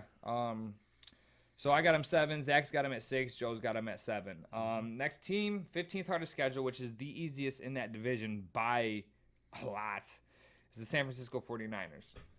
They got him at 9 wins, which I personally feel is a little high for a team that's Right now it's a little high. with still a young quarterback, with a receiving core, which is, I think they're going to quietly probably be the receiving core themselves. I think they could be the best in that division as individuals, not them as obviously that would translate into passing game being very good. Yeah.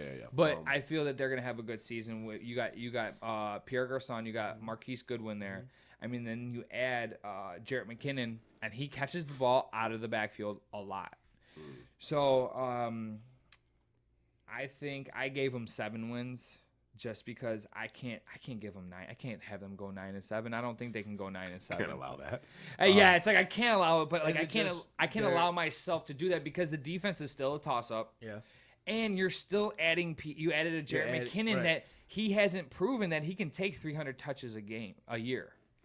Because you're expecting him to be your workload running back because they got rid of Carlos Hyde, they got Matt Beretta or whatever his name is, and he's going to share some touches with them. But you're expecting Jarrett McKinnon, which is a small running back, to take 15 carries alone, and then you got to add in the passing that he's going to be down. That's a lot of work from a smaller running back like that. I feel.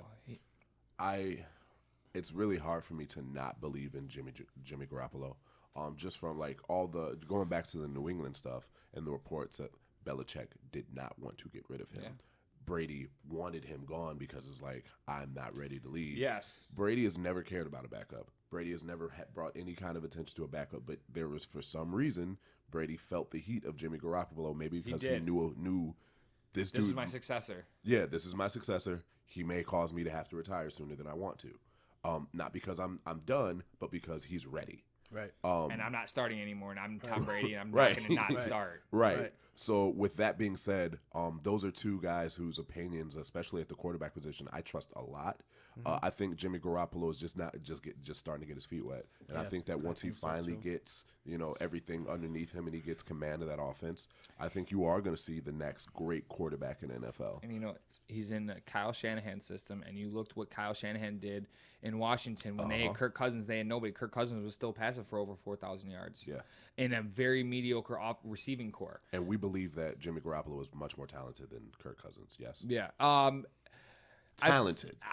Right now, I think Kirk Cousins is better. Only because his game as a whole is better. He's been in the league, but he did learn behind Bill Belichick and Tom Brady for a little bit.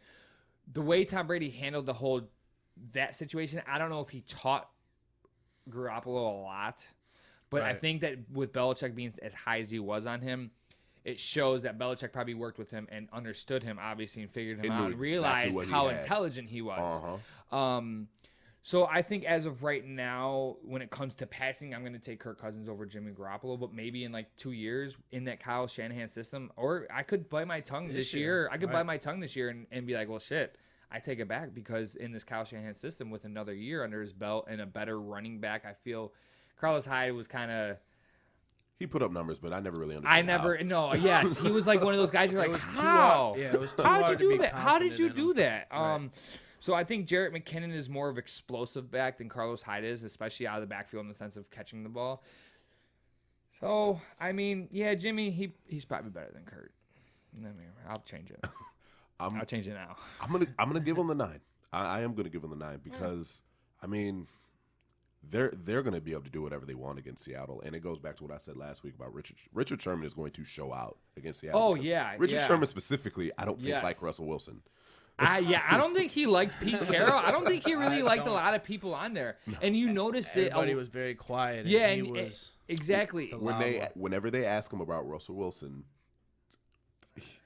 he kind of temperamented his responses. Every single time it was just kind of it was let me not give him too much praise. Yeah. Oh yeah, 100%. I feel you. Yeah, I just think that, and you usually see it with teams. The defense usually tends to gravitate towards the defensive coordinator. Offense usually gravitates towards the head coach or quarterback. The offensive coordinator. Yeah, the offensive coordinator. I'm saying in the sense of coaches. Yeah. So, I mean, I don't think Richard Sherman, I don't think the defense probably really cared for much of the offensive guys in general. That's usually, you see them, they fight in practice. I mean, I just saw Jarvis Landry fighting with Jabril Peppers. Yeah. You know what I'm saying? It's not like they really hang out very often. Right. The defense usually sticks with the defense, and the offense usually sticks with the offense. So, yeah, I understand your Michael hatred. Bennett was talking shit to about Jimmy Graham even after they traded for him. Yeah? Yeah. Because I guess Michael Bennett, do you remember that? Yeah. Michael Bennett said he was a mediocre tight end and they traded for him. He was like, all right, how do you feel about Jimmy Graham now? He's still Yeah. He didn't say it, but he was just. Yeah, Michael Bennett, that defense is very outspoken, and that was one of the exciting things about that team, you know, and now it's kind of diminished. And I mean, they got those young guys coming in, but. Until I see it. Yeah, exactly. So you're going 9 with them? I'm going 9 with the Niners. I'm going 9 with them. Where you going, Joe? I'm going to go with 7. We're switching out this chair. This is ridiculous. All right, and last but not least, we're saving the best for last. Los Angeles Rams. They got the 5th. You almost said St. Louis, didn't you? I did. I had to stop. No, it was St. Louis, Los Angeles Rams. Hyphen. They got Los 2 stadiums. Angeles Rams of St. Louis. Yeah, the Los Angeles Rams of St. Louis. They got the 5th hardest schedule, and they're projected 10 wins, which I thought was low. I only went 1 game higher, 11, but I almost went 12 because offense didn't change much, so they're going to be all right there. And they got a lot better on defense. They picked up Sue, they picked up Talib, and they picked up Peters from Kansas City. So you upgraded your 2 cornerbacks. And you upgraded your defensive line on a defense that was already good. Mm-hmm. And they picked up Sam Shields. I know it's not a huge playmaker, but it's still another piece. Back. Like I said, I got him at 11, and I was on the edge, really on the cusp of putting them at 12 wins. I am. I'm very, very much so on the other side of this when it comes to the Rams. Their season last year caught everybody by surprise. Jared Goff was considered a bust after just a season, and now all of a sudden he was a great draft pick. So I think the real answer is somewhere in the middle. I don't know where. That defense was really good, but your best defensive player is still holding out. True. Yeah. And that does matter. Typically when teams add this many names and this many egos, it doesn't usually work out. On paper, it looks great. Nobody is going to be looking at the Rams and saying, oh, it's just the Rams. Everybody's going to be bringing it when they play the Rams this year compared to how it was last year. So at 10 wins, that probably is about right because they are going to be more talented than just about everybody that they play against. Mm-hmm. But if they don't have cohesiveness, and that's the thing, I mean, you're bringing in a lot of new players, new faces. That defense, but it's on defense to where that's easier to mesh than And offense. Offense is a Absolutely. lot harder to mesh in the I'm sense not of getting touches. I'm yes. not getting looks. Defense is let's kill these Hit 'em. fuckers together. Hit them. Yeah. Another thing is Ty Gurley just got paid. He seems like he's the kind of player that's very happy that he got paid, and he can't wait to get on the field. Mm-hmm. But if he is more like an Alshon Jeffrey type of personality, and he gets on the field and is just like, all right, well, I don't have anything to prove anymore, then that's really going to hurt the Rams. Big time. Ty Gurley is a huge part of everything that they do. Mm-hmm. He makes it easier for everybody. So I'm going to give him the 10 wins. I'm going to go with the 10. I'm very cautious of it because I can see that going the other way really easily. Yeah. I don't think so in that division. I think and that's the only thing that's keeping me from really like sitting stone on it. What was their schedule strength? 5th, tied with Seattle. I think they can get through that. I think they're talented enough all around to be able to bust through. I mean, I could even see them going 11-5 again. That's what I'm saying. I agree with him. Bringing in offensive players is definitely harder than bringing in defensive players. Talib, very smart veteran. Peters is learned behind Andy Reid. Andy Reid is a genius. Let's be real. I feel like priority number 1 is getting Donald on the field. Getting him paid and getting him on the field is going to be number one. Brandon Cooks, we kind of don't know what it is with him. This might be his fit. It might be his. We're right. This might be his year where it's like, okay, now Brandon Cooks. But it's playing. funny because Brandon Cooks still had over 1,000 yards last year. We just didn't. It's just very quiet. New England, they're not. People know about the New England Patriots, but they don't get a lot of coverage in the sense of TV games. Mm-hmm. So you don't see him. And when you think about New England, you think about Tom Brady. That pretty much trumps everybody on the offense. And then you think Gronk. Yeah, then you say Gronk. So then you're like, oh, and even then he just was quiet. Brandon Cooks wasn't loud. And the thing is it's different. When you saw him in New Orleans, he was mouthier, not in a bad way, but you go to New England and that's not allowed there. You shut up. Yes. So imagine sending Jarvis Landry there. It's gonna hurt him, I feel, because he can't be himself. When you can't be yourself, you're not going to play like yourself. And that's why I think Brandon Cooks, he had 1,000 yards, but he was very quiet about it. Yeah, diva wide receivers, you need to be able to let them be. Yes, you need to let them be them for them to flourish the way they want to be. It's just like if someone were to tell Jalen Ramsey to shut up. You don't know how good he's really going to play after that. That's his style. He's loud. He's outspoken. Exactly. And he's also from another smaller televised team. Right. Yeah, they're probably in the the lowest of market games. Jacksonville, So I just feel that with Brandon Cooks, he's an upgrade on offense, obviously, but we just kind of don't. There's a question mark. I mean, they also have Cooper Kupp still there. Right. I mean, Cooper Kupp is definitely very solid.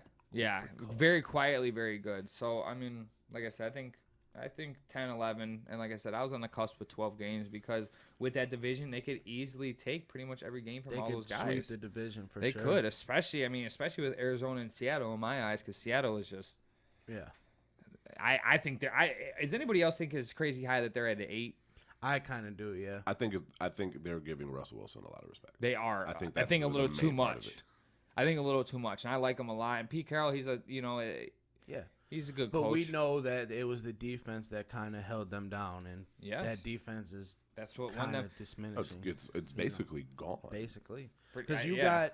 Earl Thomas, I believe that he's the only one still pretty much there. He's trying to get out because Chandler retired. Yep. Bennett retired, right? No, he's in Philly now.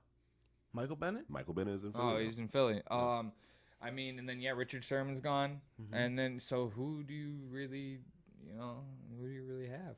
That Legion of Boom is gone. The Legion of None. Yeah. Nada. So so then who do you guys have winning the division? The Rams. Rams. I think the wild card is going to come out of the South and the North, and the Rams are going to do their thing, and Philadelphia is probably going to win the East. Yeah, pretty much. There's really no argument on that. No. Who do you think is playing in the NFC Championship game then? Packers Saints. Jesus Christ, I should have guessed that one from Joe. I mean, we're not in agreement that the Packers are going to be there. Packers and Rams, maybe. I was going to go Packers and Eagles. It could be Eagles Rams. The Saints. It could be Eagles Rams. Fandom had to show up somewhere. Shit, it could be Carolina, Philly. It could be Carolina. Right now, honestly, I can't even pick one. I just put you guys on the spot to put you guys on the spot. Yeah, I mean, I wasn't ready to pick one either, but if you're gonna make me think about it, I'm gonna say Packers and Eagles. What about you? Who? You? Who? The owl on your shoulder, dude. You. Honestly, man, I think it's gonna be the Patriots of Buffalo in the NFC Championship game. No, it's hard because I want to say New Orleans, but that's a bias. Oh, big time. Because I love Drew Brees. I'm not even gonna lie.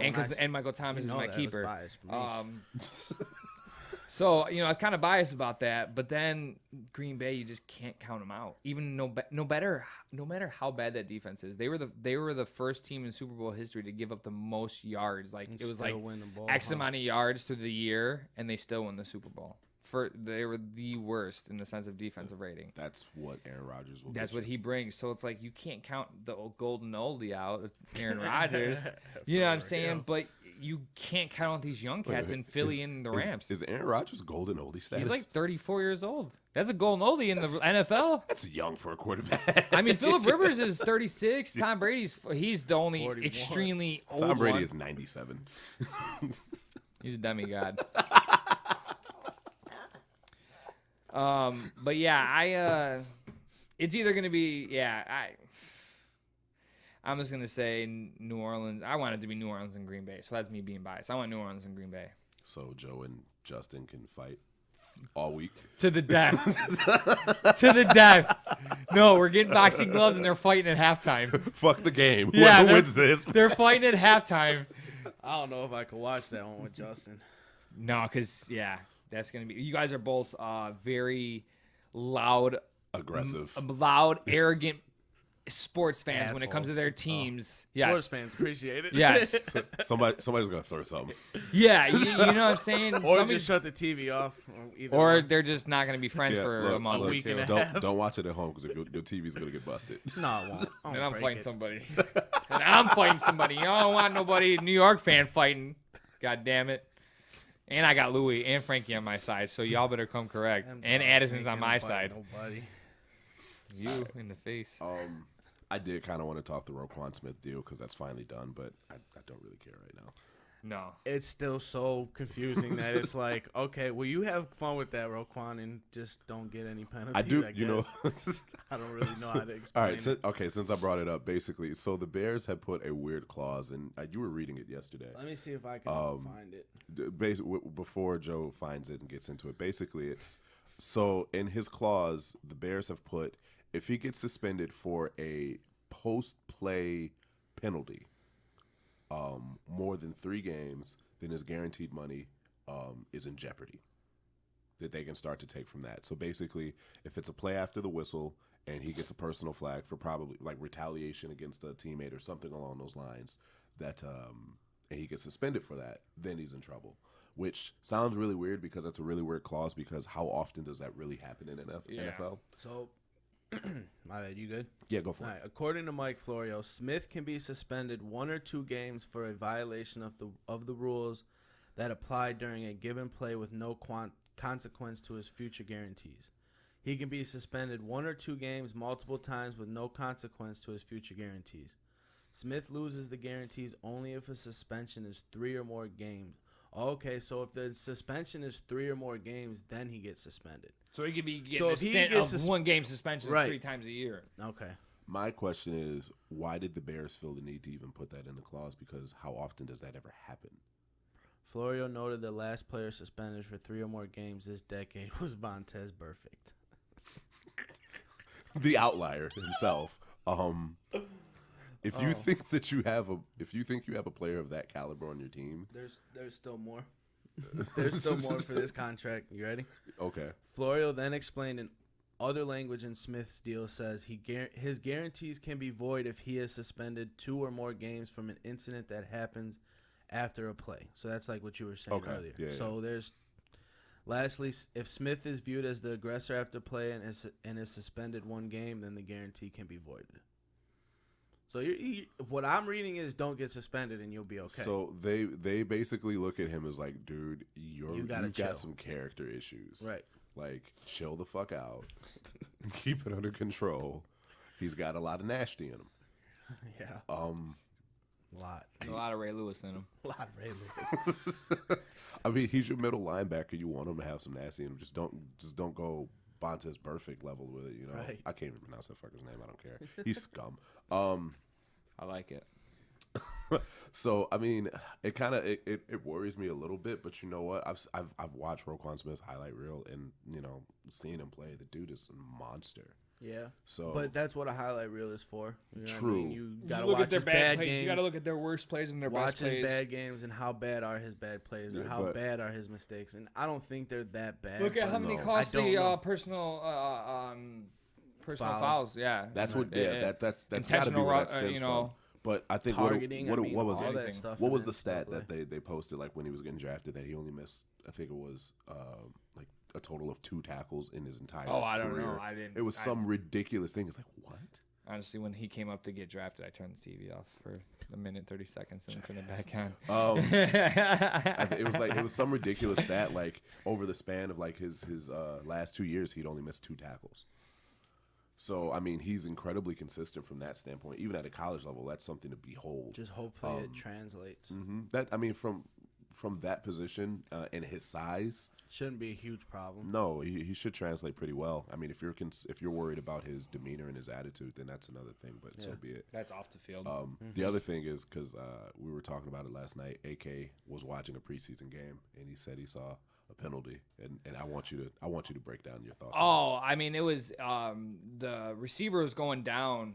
He was getting tackled from another player, and a safety. I forgot what game I was watching. To be completely honest, I was just watching whatever game was on, and he saw the running back drop while he was getting tackled, and he tried to go lower than him, in a sense, lowering his helmet, but he lowered his entire body. I mean, he basically fell down underneath him and still hit him, and they still called the penalty on him, and they all were looking around like, "What'd I do?"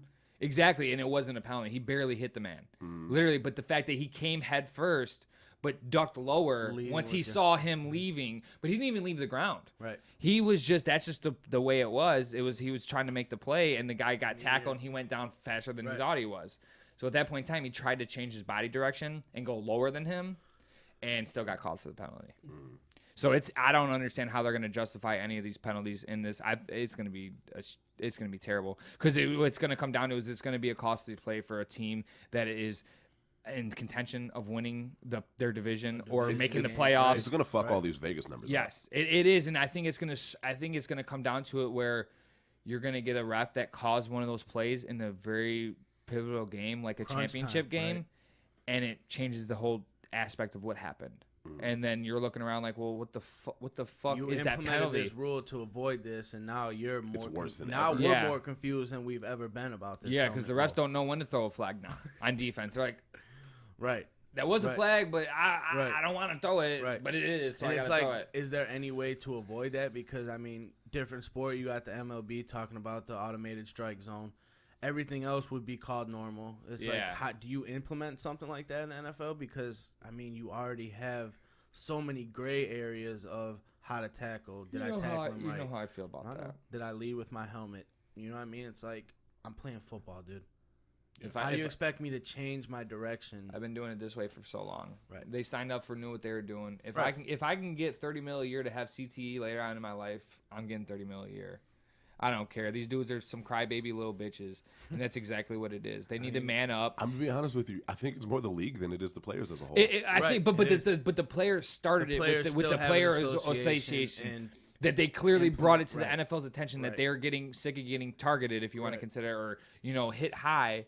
So they, in a sense, started it.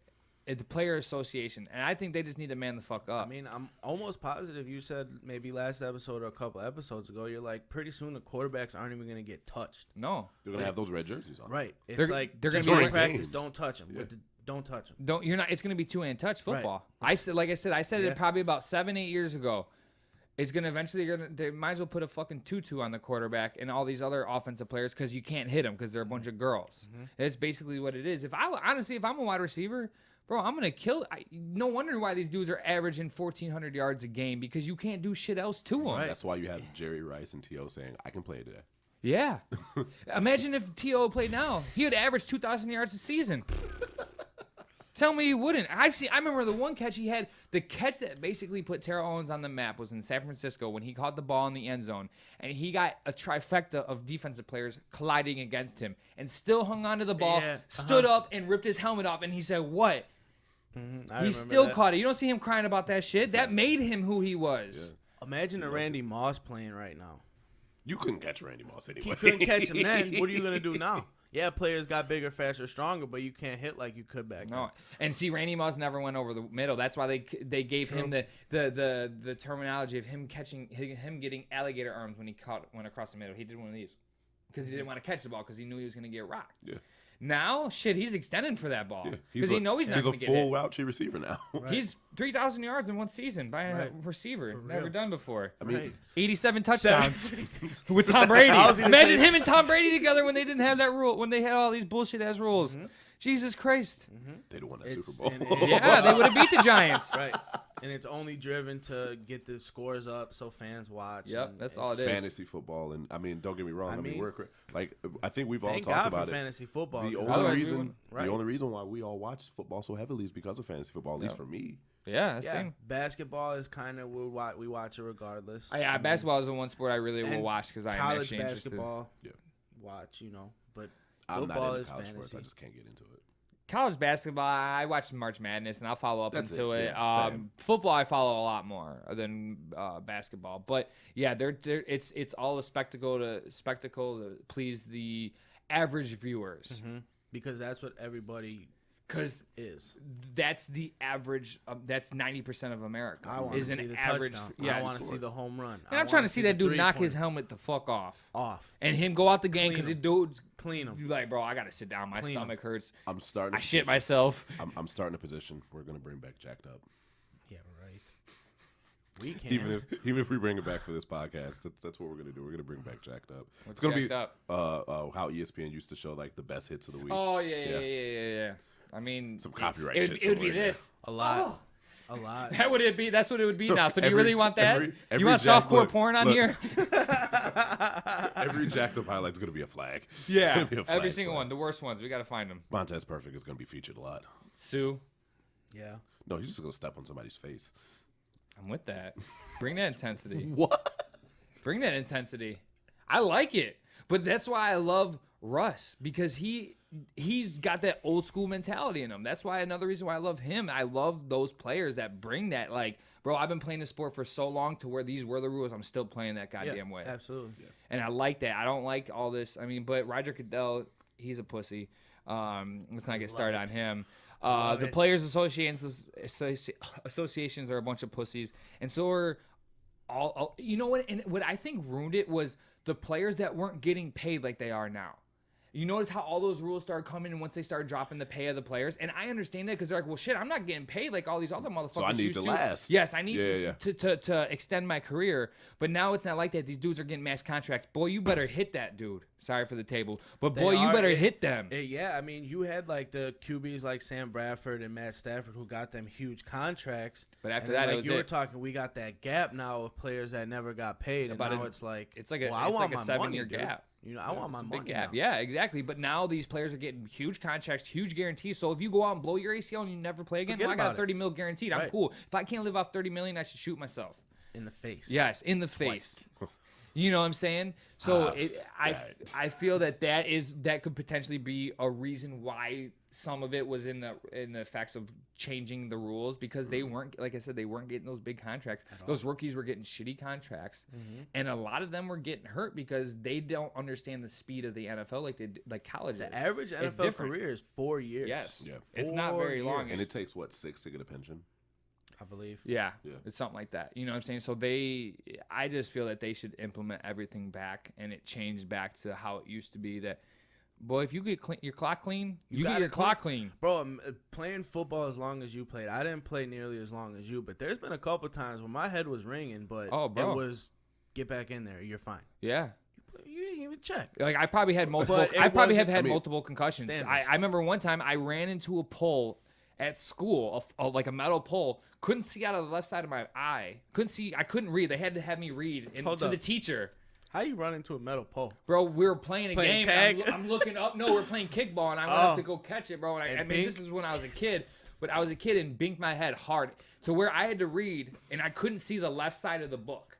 That's how bad it was. My mom still makes sense now. Thank you for explaining that, bro. My mom still made me go to football. I got off the bus and threw up everywhere. And my mom still made me go to football. Let's go to football practice. And I didn't get a single dollar for that, God damn it. Still went. That's why I'm me now, but you know what I'm saying? You know what it's like. Started then. Yes, right. And it's the reason why I could have been a doctor, God damn it. Explains it all. But you know what I'm saying? These people are signing on dotted line for $30 million guaranteed. If you get hit and you can't play again, that's the name of the game. You could be walking down the street and slip on something and blow your knee out completely to where you can never play again anyways. So would you rather do it on the field or doing that? But that's a whole nother. That's AK's rant for the day, everybody. Yeah. I mean, glad we got one in. He's not completely wrong, though. No, you know what I mean? No. A lot of these guys, like you said, they get paid and then they get hurt, or they're in their contract year, they finally get paid, and then it's kind of, well, they noodle it. Yep, because they're like, I'm not getting hurt. Right. I'm not going. No, you want me to go over the middle? Okay, I'll make sure I trip on that route. Mm-hmm. Yeah. Then they'll complain about the field. You know what I'm saying? Because all these all these receivers would not be going over the middle if those penalty rules were gone. No. It's making it paving a way for small receivers to have a role. That's the Wes Welkers of the world. Yes, because before all that, usually you wanted a receiver that was about 6'3" plus. Mm-hmm. Yeah. And about 220, if not bigger. You wanted him bigger than a linebacker weight-wise almost, and taller than clearly all the DBs. Now you got these guys that are 5'10" that are killing the game because you can't hit them. But when they do get hit, they tend to break. I mean, you got Wes Welker. You look at him now, like I'd be surprised if he can walk normally. Yeah. You know, Danny Wood. But he was there before the rules changed. True. I'm talking about as of late now. Like the AB's 5'10". But you got like Danny Woodhead. Danny Woodhead was forced to retirement. Yeah. Well, So- he had some freak injuries. Yeah. ACL. I mean, Danny Wood had a bad break. he had sure. he had bad breaks. AB is, I mean, and we talk about AB being really small, but he is incredibly athletic. Incredibly. Athleticism doesn't translate to injury prevention though all the time. No, but I'm talking about from the sense of like him being successful. He would probably still be a good wide receiver out of the slot. He wouldn't be a number 1 10 years ago in the sense of the hits because he's never going over the middle to catch a post route. He's not going to go over the middle against a Ray Lewis. Hell no. Ray Lewis would murder him. Most guys don't. Chad Johnson was bigger than Ray Lewis and tried to block him, and Ray killed him. Ray. He said, "You know that was Ray, right?" He said, "Yeah, I know. I found out. I thought I could hit him. Yeah. He said something like Yeah, that. he said, Coach I thought, looked yeah, at I him think like, he's- what the like that fuck? was Ray. You know what I'm saying? Now that would have been a penalty. Yeah. And AB's not going over the middle to do that. Odell's not doing that. Fuck no. You know what I'm saying? Half these wide receivers are not going over the middle like that when that time back then. Yeah. It's so much different. Now they can do that shit because you Right. can't hit them. So you just got to touch them. Oh, a penalty. Done. Oh, it's a penalty. You know, so it's It's just. soft core porn. Yeah. I'm just saying, there's going to be a lot of touching and rubbing and shit. There ain't going to be no hits. All right. So this has been our NFC week. Next week we're going to break down the AFC, and I don't think, do we have a player of the week? I don't think there's. watched. No, I haven't. No, I got nobody. Don't say Tiger because I'll slap you. No, I mean, no. Tiger Woods came in 20th place, player of the week. Bitch, he came in second, bitch. What the fuck you talking about? And he took the lead too. No, I have none. Baseball wise, Yeah, I got a player of the week, Aaron Kuzmanic. He's coming back from an ACL injury. you've Dude, been coming back from You an show ACL one more injury. post of your fucking stitches with throw up. No, my stitches are gone now. Okay. Stitches are gone. I just got steri strips on them. Maybe somebody from the Red Sox is probably all I could think of Probably. Mookie Betts. But we're not watching at So all. We're going to be Baseball's on pause right now. Well, yeah, we're all doing fantasy football research. 'Cause Yeah. Our draft is next Saturday, so on top of the AFC talk that we're gonna have some stories from our draft on Saturday. It's gonna be a lot of Got bullshit. the number 2 pick. We're gonna talk about how AK had a tantrum at some point in time because somebody stole his draft pick. The question is, who is it gonna be? Yep. Fighting. Why do we even move the draft date up anyway? Oh yeah. I don't remember. I think Swelly had to work. Swelly or John had to work. One of the two. I forgot which one it was. Why couldn't we have the draft on the regular day though? Yeah, Zach and You Dion. want to laugh about it? Hey, I booked this trip over 8 months ago. It's paid for in full. I apologize, but Fucked up. Hey, now you know if you ain't there Memorial Day weekend, goddammit. hey, we talked about it. It's okay. Well, we got the same day every year now. It's okay. We got this. So, this has been another episode of Smack Talk. Thank you guys. Fuck, I don't even have the time to plug anything. I'm gonna, you know what? I'm gonna redo it. I'm gonna plug it into the beginning. No one's ever gonna know the difference except for right now because this is probably gonna make it. All right, this has been Smack Talk. Adios.